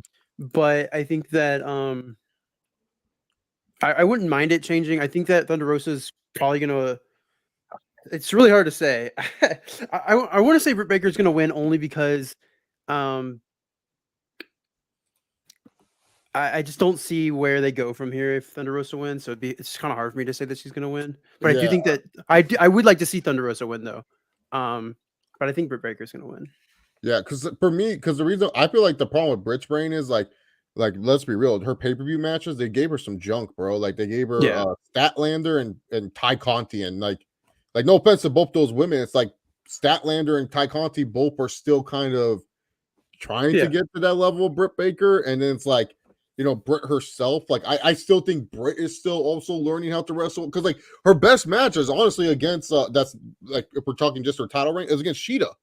And we all know what Sheeta can do. Like Sheeta had an awesome match with Nyla Rose when she won the title. So like like I do think this match will be good because Thunder Rosa is great. Yeah, like I think it'll be a good match. And I think a lot of that's going to be on. I think a lot of that's going to be on Thunder Rosa. Like she's going to make it a really good match. But we'll see. I think Britt's going to end up winning, but I would love to see Thunder Rosa win. All right, Ace, who do you got here? For all of you guys saying you got Thunder Rosa, I don't know if you watch Dynamite, but I don't know if you know who's in Britt Baker's corner, but Mercy is for the weak, and you don't bet against Cobra Kai. It doesn't, it doesn't go well. See, it's really tough with AEW. I kind of got into it a bit with when we were talking about Jade, but like, there's not, I think at least, I could be wrong. But I don't see a lot of credible threats for the women's division. Britt Baker's by far, I think, their star. I do agree with people though who are saying it's kind of getting to a point now where like, even that, like if Britt Baker wins, even where do you go with that for her?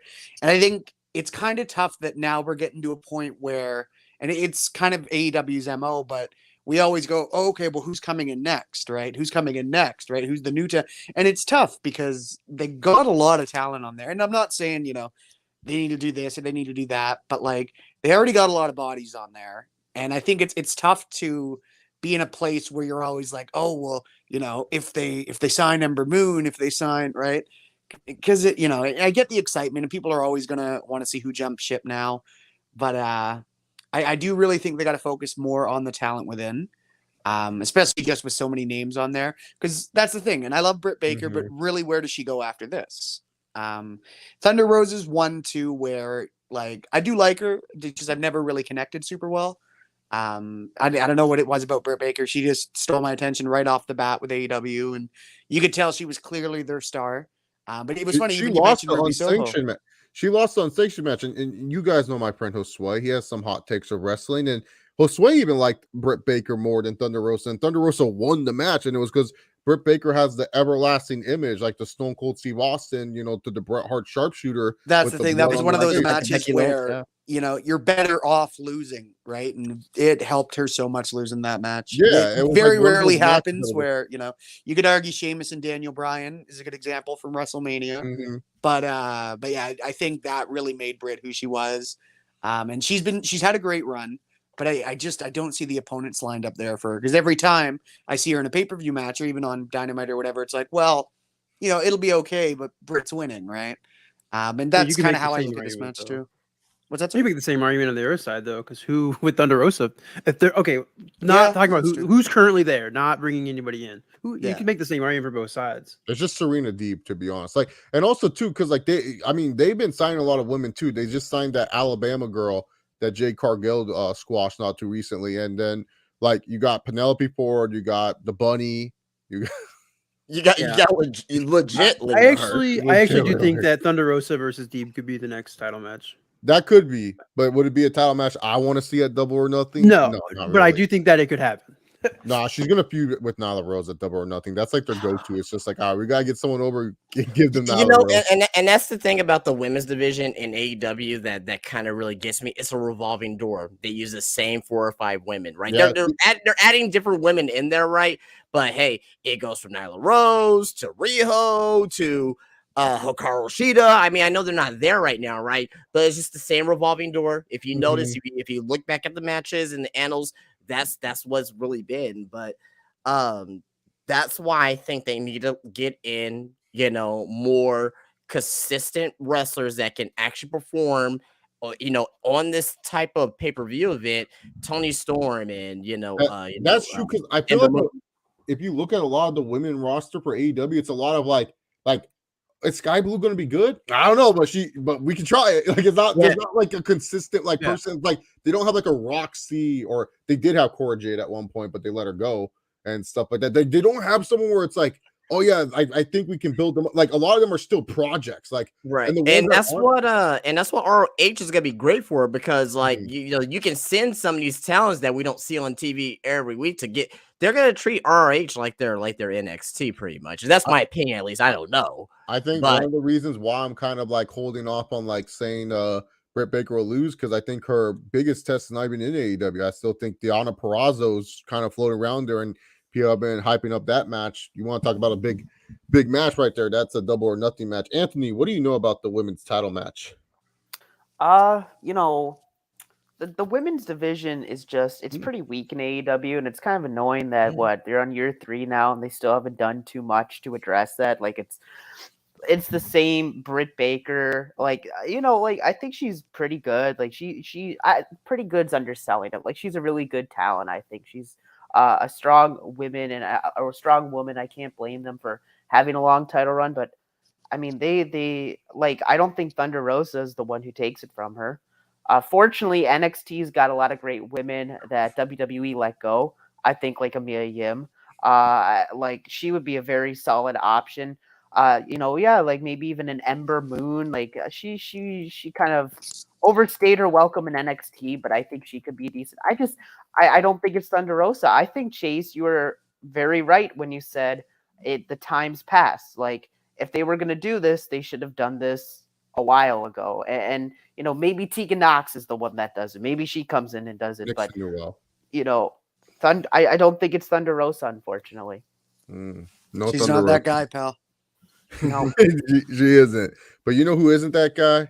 CM Punk, that piece of shit. Betraying our boy MJF. He's not that guy, pal. Because Maxwell Jacob Friedman takes on CM Punk in a dog collar match. Now, Punk actually has good records in these dog collar matches. He's had a Boehner match with Raven back in the day. Yeah. Back in TNA, I think. TNA or Ring of Honor, one of those two indie promotions. And I call TNA indie. What are you going to do about it? They get like 10,000 people watching them. They can barely get 500 people to come to the events and stuff. Yeah, they indie to me. But and then also the underrated strap match with the Samoan Bulldozer Machine Umenga. So right, I forgot about that. That was good. That was a great match. But this match right here, honestly, a lot of people have been now. This one I make sense. I do not blame them if they want a main event with CM Punk versus MJF in the dog collar match. However, you always want to leave people with a happy ending, and I don't think we're getting a happy ending in this one. Actually, we are. I like MJF a lot. Think he's the future of professional wrestling. Sometimes I feel like his promos rely too much on blurring the fourth wall and everything like that. Like he's great though. I've been this Punk and MJF feud though. I've been hot and cold on. Some weeks I'm like, man, the feud's great. Then other weeks I'm like, bro, this feud should have ended months ago. MJF won the match on Dynamite, not once but twice. I totally think that they're building up for CM Punk to win. And I got the best in the world beating MJF and then becoming AEW champion at Double or Nothing. So CM Punk's my pick. I would like MJF to win, but I don't think there's a wrong choice. Like, I feel like if Punk wins, I don't think people should be upset about that. Because Punk is still an investment. Like, keep in mind, they brought him in, and he's still one of their biggest names. Not to mention the fact that, like, people still wonder what CM Punk is doing. He's still someone that people are interested in. I know the ratings may not really reflect that, but people still care about him. And to me, you gotta just like rely on CM Punk here. Like, no offense, like you're testing the waters with Adam versus Adam main eventing here. This is Adam Heyman Page's first pay-per-view where he's main eventing, not against a guy with the big. I mean, because Adam Cole is not as big as Kenny Omega. Sorry, Anthony, I know that hurts your feelings, but he isn't. He's just not that guy compared to Kenny Omega. So this is Adam Page's first test. Man, you know, CM Punk is a guy that you really put in a lot of money into, and you got to get that return on the investment. At least in my personal opinion. Justin, you're a Punk fan. Well, I don't know if you're still a Punk fan. Still I'm a Punk Punk fan. Yeah, I'm a Punk fan. I like MJF. But who do you have in this penultimate match between MJF and CM Punk? I'll go off the record. I'll say CM Punk is gonna win. I just hate the fact that MJF is gonna lose another major pay-per-view match. Exactly. Now, yeah, he beat Darby Allin. Okay, it was a great match, but I don't really consider it like a major match. The last match that I can remember that he defeated something that was like major was at Full Gear 2020 against Jericho. Wasn't that the one that if he defeats Jericho, Jericho joins the Pinnacle or wherever it was?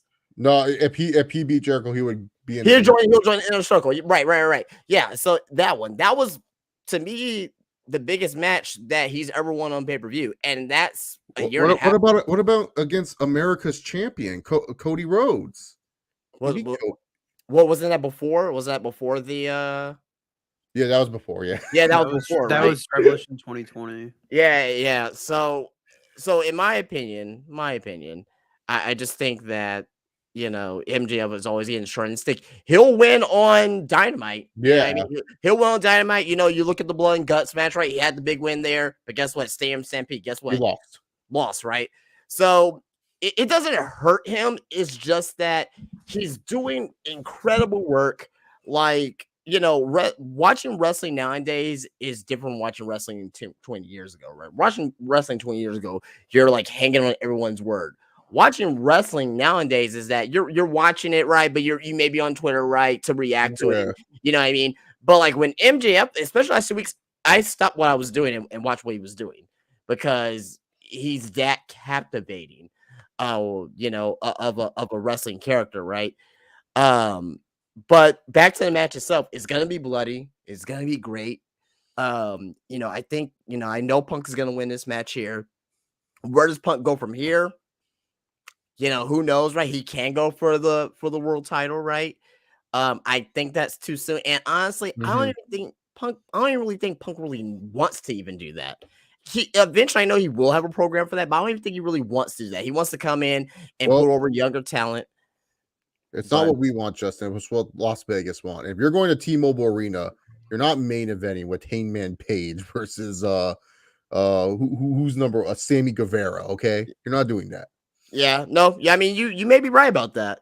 You know what I mean? But at the end of the day, though, it's like, you know, if Punk wins, he's basically going to be everything that he hated in WWE. That's what I love. He needs to. You know what I mean? You know, if that turns him heel, embrace the hate, baby. If that turns him heel in the process, and, you know, and this is just to get over a new heel character, I'm here for it. Yeah. But if he's still a baby face and he wins and everything's all happy and joyous, it's like, no, this is not gonna work. I've been waiting about 15 years to finally win my first world title, like some stupid shit like that. Right. Now, the only way I think Punk is gonna win, or I'm sorry, Punk gonna lose this match, is what if, and I was thinking about this is not gonna happen, but, you know, just for fun, right? Mm-hmm. What if Colt Cabana comes down and screws over Punk? That'd be great. That'd be fantastic. That'd be great. That'll be something that will, you know, that'll be something that the MJF will have, you know, to do.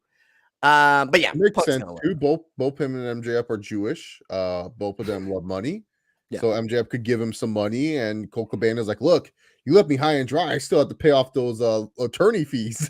From Exactly. That'd be good. That'd be good. But I don't know. Punk's one of those guys. Like he blocked Hornswoggle for being backstage at a WWE event, so I don't think he'll be like he'll like ghost TK and stuff like that. Acers, who do you have in this Punk versus MJF matchup? Yeah, so this is definitely the match I'm most excited for. I know, Only match I'm excited for. Yeah, I know. We were saying we've been a bit hot and cold. I don't know. I'm gonna try and do it without fucking praising MJF too much. I can't get enough of him. I just think whatever he's one of those guys where it reminds me, actually, funny enough, of a Jericho for the longest time, where doesn't matter what he does, it doesn't matter if he's fucking doing a Broadway dance, doesn't matter if he's wrestling Jungle Boy, doesn't matter if he's with Darby Allin, Sammy Guevara, whatever he does, he just makes so good. And I think you hit the nail on the head when you had said the future of professional wrestling. Yeah, I can't say enough good things about him. I'll try and keep it short. See, a lot of people compare MJF to Miz. This is my hot take. I compare MJF to an Eddie Guerrero. Like he just does everything so well. It's just like, how can you hate? How can you hate it? Like it's like just like Eddie, charismatic, able to tell a story on the microphone. Like the promo work the last 2 weeks was just phenomenal. You have it when he does the Incredibles, Mr. Indestructo type of thing where he's like, "Oh, you made me into a villain," and then he lures CM Punk this week, beats the crap out of him, steals an ROH promo line. It was like, man, dude, good stuff. Fantastic. And even with Punk, there's very few, and I was saying even at the beginning of this we were talking about like how you get in and out of wrestling. There's very few things that really make me feel in wrestling anymore. Punk coming back was one of them. Yeah. And that MJF stuff, last week now was just top notch, just so good. And I thought they followed it up this week so well too, because you can tell, people are saying, I've seen some comments where it's like, oh, he was just playing with Punk, and so then he turned on him. I don't think he was. Like, if you look at it from a kayfabe, like a storyline, he's still fucking pissed at this guy, dude. We all get into ruts in life. It's something that's so relatable. Punk created this fucking villain, right? He was just this kid, do as you're told, go to school, right? And it made him mad. And he, to steal a line from another guy, you fight for your dreams and they'll fight for you. He said, no. I don't want to get a boring desk job. I want to, pursue something I care about. So if you look at it from that story perspective, it is just so well done. And I'm ecstatic even to look at it from the Punk side, where you're now seeing the ramifications of what happened 7 years ago. Mm-hmm. It wasn't just this hunky-dory, oh, we're so glad Punk's back. There's still a lot of hurt feelings there. There's still a lot of resentment for that, because when you think about it, and, you look at it from the GOG time, when we were doing YouTube videos, that was right in the heart of the summer of Punk, right? So we watched that all live together. And he was supposed to be the guy fighting for us, right? You get the David Hart Smiths on the card, right? Like, John Laurinaitis, you fire people, like whatever you see. You've seen the promos. And in a way, he kind of did fucking leave a lot of those guys high and dry. And I think they're exploring it from Punk's side really well. I think they're exploring it from MJF's side fantastic. But if to go to the actual match, I don't see MJF losing. I know you guys were saying probably with Punk. I don't see a world where he loses this one. At least after that, like with this build that's been going on. And then even I know you were saying, where do you go if you go to a title match? I know AEW is not huge on 3-ways, but I think it would be very easy to do something like either a Hangman or a Cole if you put him in a triple threat with Punk and MJF. I'm not cold on this feud yet. And Justin actually had a great point too when he said that like there's very few things you stop what you're doing to pay attention to, and MJF is definitely one of those things for me. But yeah, I think like I said, I tried to keep it short. I ended up going on way too long, but I think what they're doing is fantastic. Well, whether all we would have heard is Anthony just be like, "Who cares about this feud?" Right? So. Yeah. Well, now that you say that, Chase. Yeah. Now that let's let you talk for a bit. Yeah. I mean, like, here's the thing. MJF is I like MJF. He's such a star, and I think Justin's right. I think they're probably in the direction where MJF's got a lot of these small wins, and now that it's a pay-per-view, once again, MJF's going to take the L, which is, to me, such a bad move.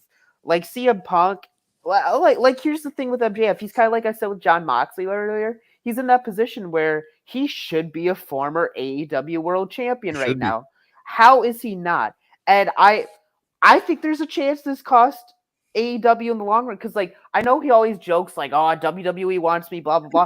I think there's got to be some truth to that, because like here's the thing, he is, you know, 100%.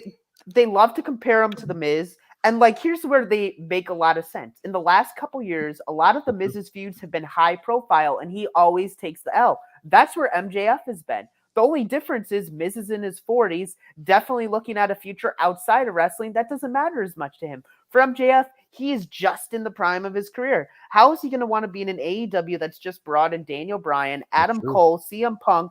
These guys got to get a chance with the title before he does. Adam Page is the champion. I mean, realistically, MJF should be champion at any time. He should be winning CM Punk's feud and going on to win the title from Adam Page. Will that happen? I'd be shocked if it does. But it's just, I guess it's disappointing to see how talented MJF is, and the fact that he's really never even tasted the title, let alone won it. Like, I don't know. CM Punk probably wins here. My fantasy booking was always like MJF should have beaten Moxley, and then afterwards him, Moxley, and Jericho have a triple threat. Then Moxley just gets the belt back. And then that's where MJF realizes, shit, I need a faction. But then just randomly one episode, he just came on Dynamite. He goes, yeah, but I need a faction. And I was like, okay, well, why did you need a faction? Like, it wasn't like not having a faction is a reason why you lost the AEW title. You lost the AEW title because Jon Moxley cheated. And that's the thing with MJF. It's always like these asterisk wins. So it's like everyone always has like an asterisk, like, oh, Moxley cheated with the paradigm shift. And freaking Jericho, I actually beat him before, and then the referee started the match, and you know, it's like always these stupid asterisk wins, like which does hurt, you know, because like I always say, how good is a character if you always need to pretend they're undefeated? And with MJF, they always, like I always say, they always overprotect MJF for nothing. It's not like he's winning the title anytime soon. Like, why are you protecting him? Is it just because he's a young talent? It's like WWE had the same problem with Asuka. They didn't want to make Asuka look too bad. But it was like, what's the point? You're not having her beat fucking Charlotte. You're overprotecting her for nothing. Like, sometimes it's good to have vulnerability. And I feel like MJF in the long run, his money is not as a heel, it's as a babyface. It's like, that's just how it is. Brandon, what is your thoughts on this MJF and CM Punk feud? I think it's interesting. I would agree with Ace that I think MJF's going to win. I would go back to Revolution 2 years ago, going into that match with Cody. And to be fair, that could be partly just partly Cody, but going into that match, we all thought Cody was going to win. You know, everyone thought he was going to win, and everyone was surprised when MJF won. And I think it's the same. It can be the same kind of scenario, but I also think Cody losing that's a lot of like Cody's like dad in him, more so than CM Punk would do. Who knows? I mean, CM Punk has said he wants to put over younger talent, but I do think that is just like. I do think that's interesting. I think that could be the way they go again, where you're expecting MJF to lose. A lot of people are expecting him to lose, especially with how last Dynamite went. But I think that he should win, and I think that he will win. I don't know. I'm not like super high on this feud as much as like, you know, Ace is, but I don't dislike it. I'm enjoying. It's high and lows here for me. I think that it's maybe gone on like a little long for me personally, but I don't. I guess when you think about it, because it was November when they started. That's why I'm like, yo, this should have ended. What was that show? Beach Bash or whatever. One of these Beach Break. It doesn't feel like it's been that long though. I mean, no, it really hasn't. Yeah, to me at least. I mean, to me it feels like it's. I mean, MJF always has to. They have a formula for MJF feuds, and I think it needs to stop. Like they always have to have these people go through. Wardlow, fights, like Wardlow, or like Jericho had to do his labors, and Cody had to do the the lashing and whatever the other bullshit. The Tommy Dreamer. We can't just have like a normal feud. Like always have to have these like stipulations with his feuds, and I wish they would get out of that habit. But I do think like that's part of him. Like that's his like aura, like his Like, gimmick, like I like it's said, they part of him. overprotect him for nothing. He ain't going But for no title. I wish that they would but that also draws out, like makes his feud go longer than I think they need to go. So that's my biggest that's been my biggest issue with MJF lately. I don't think it's his fault. I think he's great. Like everyone's been. I mean, I can't. No one can talk well enough as about MJF as Ace does. So, but yeah, I think MJF will win, and I think he should win. Well, he is the 3-time Dynamite Diamond Ring champion, which I Whatever don't the even know what the fuck fuck that it means. does. Yeah, whatever Yeah. that means. Yeah, whatever that means. But you know what Yeah. means something is the AEW World Championship match. Adam Hangman Page taking on Adam Cole. Baby. I'm just gonna say it. Hangman Page is winning. Anthony, I want to hear your thoughts. I feel like you have more emotion about this than me. I really don't care who wins. I like both Adams. But Anthony is very emotional about this. This is something that he's really taken personal, to be honest. Well, it should be Adam Cole. I don't think there's a question about it. And you know what? Screw it. I mean, not that I'm like keeping track of my predictions, but I'll go with Adam Cole. I'll officially make that my prediction. I think part of it's like realistically, if Adam Cole doesn't win here, he's not going to challenge for the title for a while.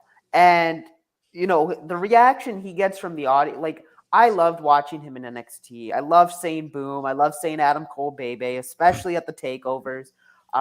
But you know, like I'll give AEW credit. They've done it with that theme song. I prefer his NXT theme song, but that AEW theme song, people just absolutely love it. They go crazy each and every week for Adam Cole. Like he is so much on fire right now. Like if you don't give him the title now, I'm not saying in the future it won't be as good, but like I think he will have a very solid rate. And like I think this goes back to AEW feels like these people need to have shut up, Kuda. Need to have these like super long reigns when it's like, they don't need to be super long. Adam Cole can win it here and lose it in like August or something, or even Do you agree before with that. CPV's point right here? The Adam mid-card Page is taking the L. All AEW cares about is doing Cole versus Omega. I mean, like here, without like actually thinking about the booking right now, I'd be totally fine with like Adam Cole beating Page here, then going on for a little feud with Kenny Omega, and then dropping it to like MJF or Punk or Daniel Bryan, like somebody. Like I said, Adam Cole, like he's one of my favorite wrestlers today. He doesn't need a super long reign, but like give the man a reign. Let him be champion for a bit. You brought him over from WWE. Anthony, what if Adam Cole drops a belt to Johnny Gargano? Oh, I love that, Chase.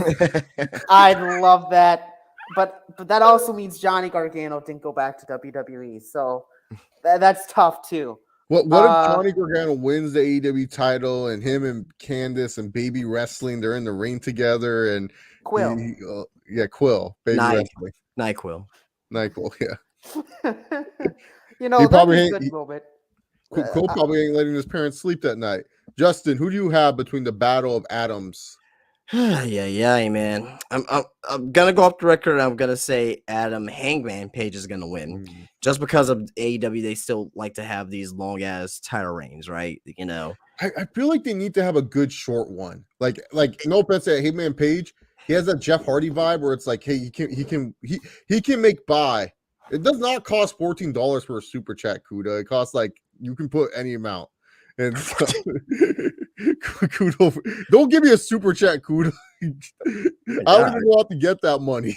Oh my god. But anyways, yeah, go on. What you're saying, Justin? No, I was gonna say Adam Page is the worst AEW champion. Yeah, so far. There's only been 4 champions. Which is too bad, but you are. Yeah, and it shows to you. We've been jaded as wrestling fans. We care more about the build instead of the actual title reign. If you're a babyface, at least, right? For the most part, right? NXT had some damn good babyface champions that I cared about.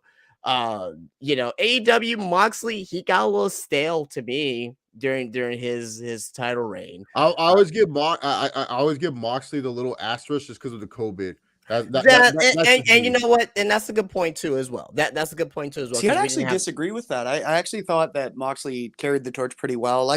Given the circumstances, obviously, but I thought that reign was pretty well I done. always say Moxley for me is the best AEW champion. Kenny Omega, oh god, Yeah, he could Omega not was have one of the lost ones the that belt burnt any out quicker. quick. I was so done with Omega. Yeah. Okay, well, you got your points, and I respect that. But back to the whole what I was saying earlier about I'm gonna call them the Undisputed Era, Red Dragon. I think they're gonna win the tag team titles. I don't think that Adam Cole's gonna win. Do you think the Young Bucks, like on accidentally cost Adam the match? Like No. What I think that can happen here is that we may see Kenny Omega come back. Do you think Kevin Nash will be all like, "Don't worry, Jeff, I got your back," like he did with Jeff Hardy and Jeff Jarrett? He goes like, "Don't worry, Adam, I got your back." I don't know. Who knows? That'd be a great callback. That was one of my favorite promos with Kevin Nash. Don't worry, Jeff, I got your back. We know who you're trying to help, man. Yeah. Brandon, who do you got in the Battle of Adams? Yeah, I think that. Okay, well, hold on. I want to go back to something real quick. Because I meant to mention earlier, whenever you were talking about CM Punk and Colt Cabana, it's funny enough is whenever Cody left, now on the AEW roster, they're next to each other on the website. Oh, But I think that I think Adam Page will win. It's been a pretty disappointing run. Sure, I don't think it's his fault. I think that I do think though that, like I've told you all, that I think that Adam Page the character is better than Adam Page the wrestler. I think that he doesn't need to go, but that's okay. He doesn't need to be. I mean, MJF isn't the greatest wrestler in the world, but he's amazing, right? Like you love him, so you don't need. I mean, that doesn't really matter too much. I think that they need to stop putting him in these really long matches. Let him have shorter matches. yeah. Let him don't make him have to be showcased as much, and like let the character shine through. I think that he should win, and I don't think that Adam Cole needs the title. Personally, I think that there's still he still has like ongoing storylines within his own elite faction thing with Young Bucks and Red Dragon and possibly Kenny Omega coming back. I think that he has a lot more going on for him. Like they don't need to put a title in the mix into that as well. And I also think, I think that like Page dropping the title at Double or Nothing to MJF would actually be a lot better than Kenny Omega coming back and feuding for the title with Adam Cole. But yeah, I think it's gonna be an okay match. I mean, it depends how long it is too. Like I was saying, like the Daniel Bryan matches for me, or Bryan Danielson, sorry, they weren't like bad, but I was definitely like, okay, I'm ready for this to be over. I felt it made him worse because it was like Yeah.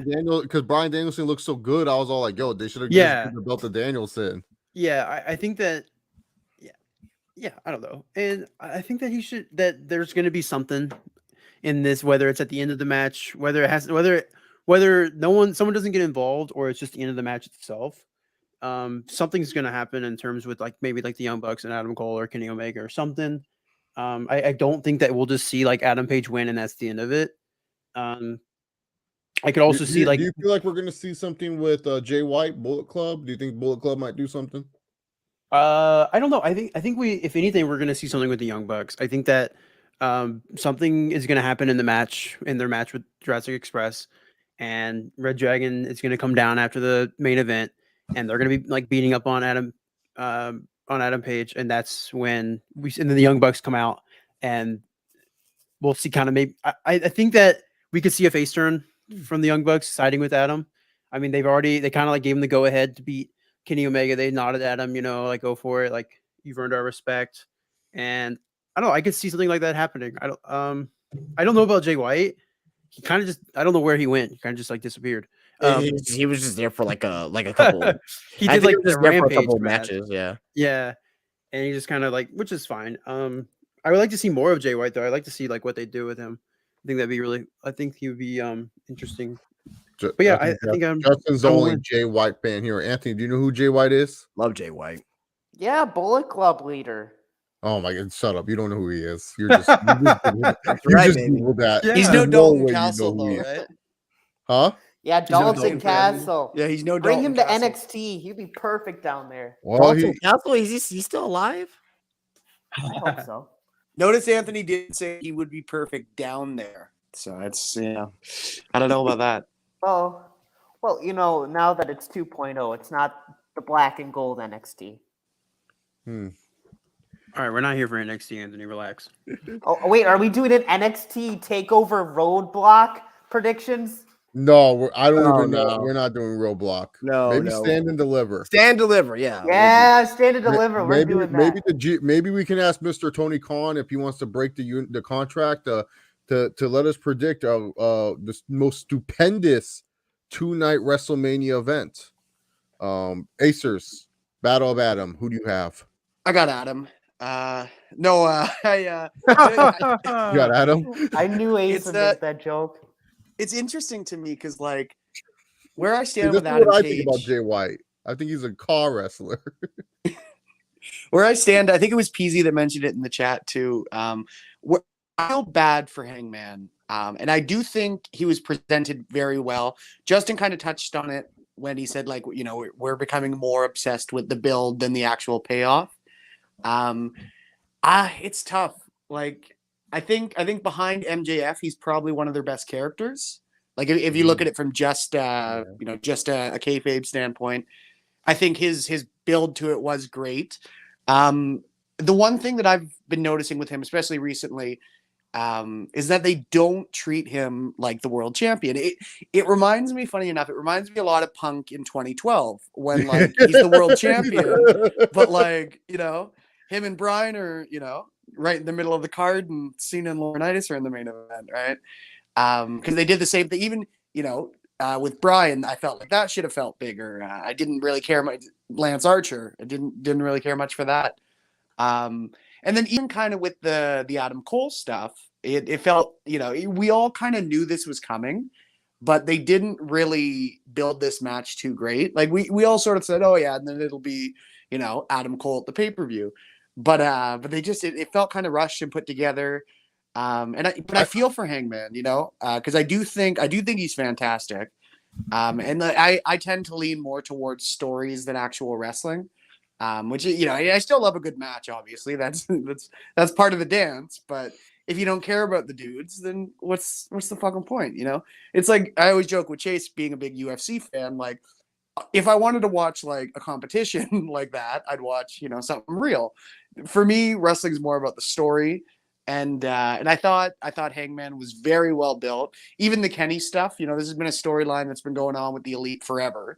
And it's been there's been some down points of it, but it's always kind of kept my interest. And and even the whole little thing with the Young Bucks watching, like I think that's wrestling to me. Like it's those little intricacies.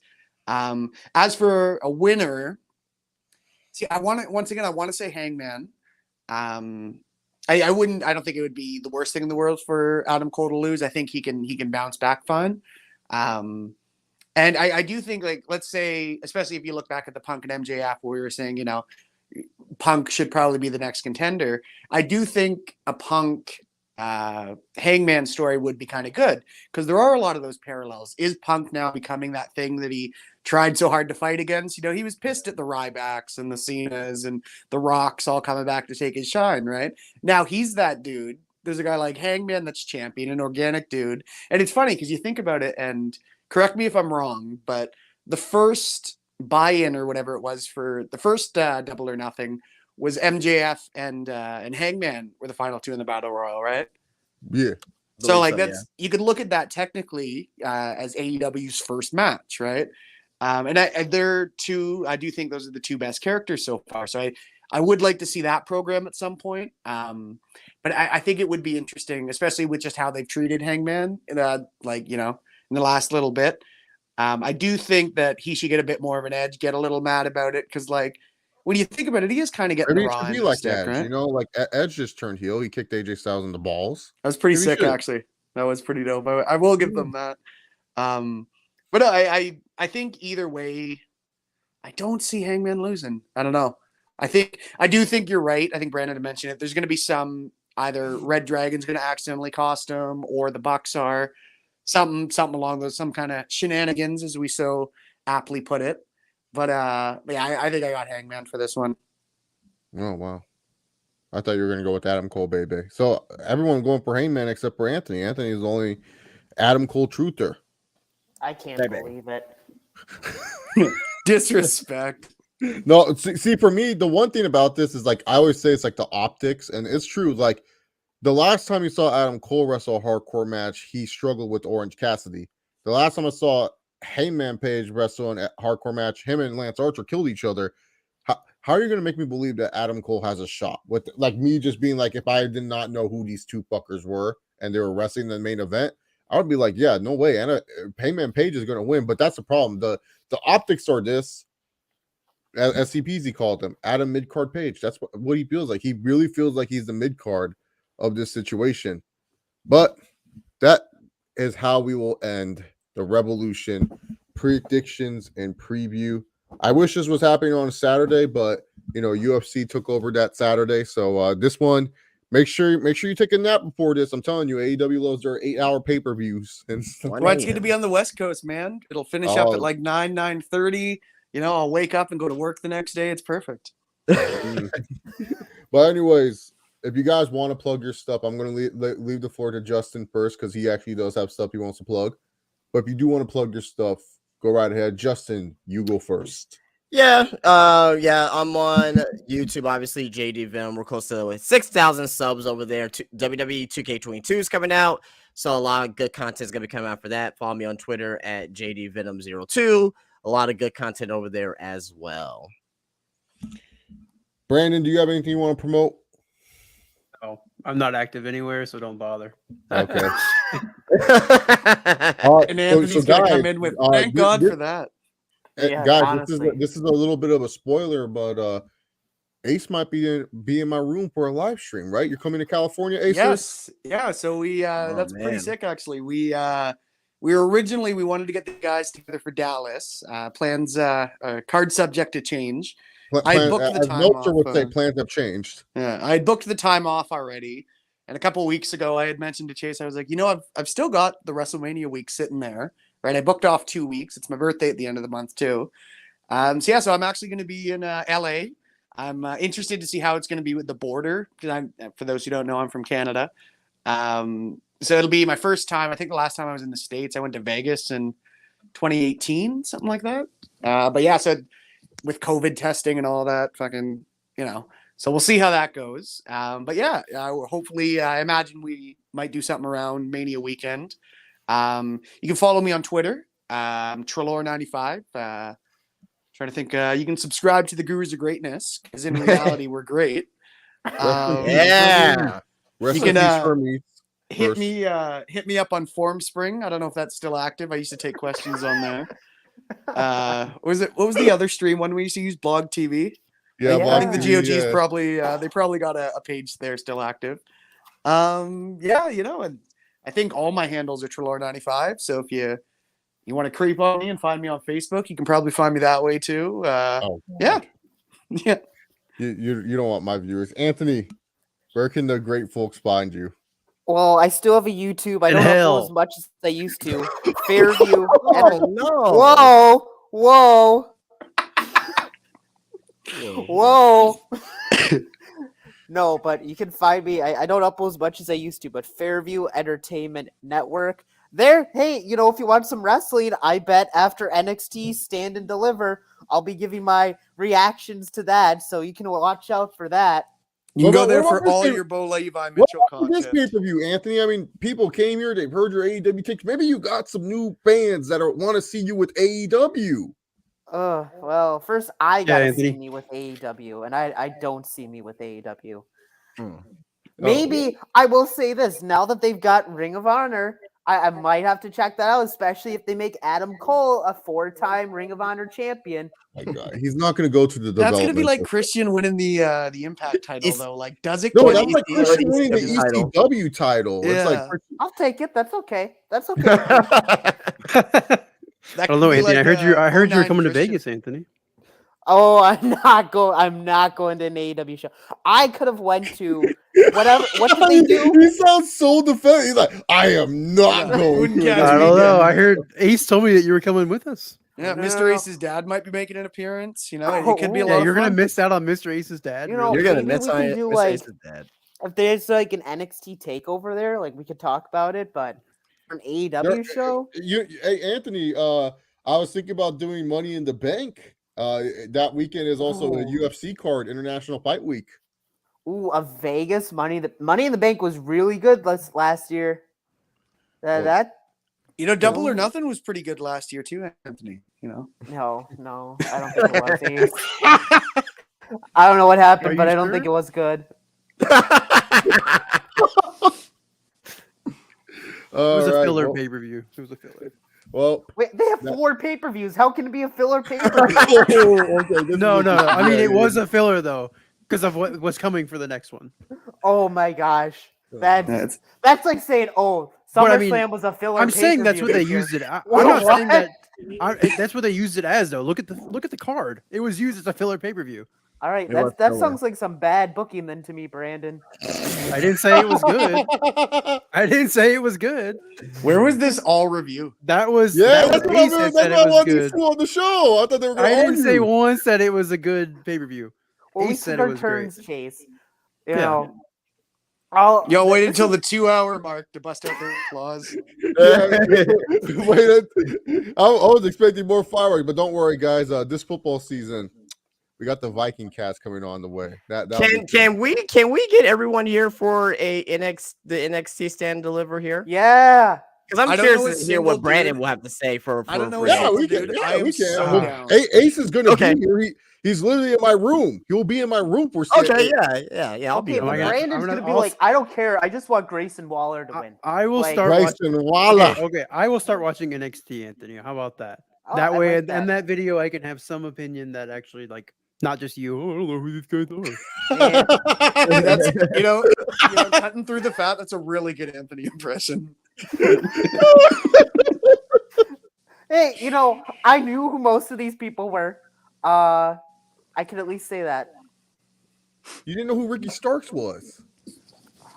Yeah, Who who you cares? would Like, love. you got to do something. Yeah, for you me would to know adore about you. like if you were marking out for the Ricochets and Adam Coles in 2018, you would adore Ricky Starks. Yeah, Well, Ricky.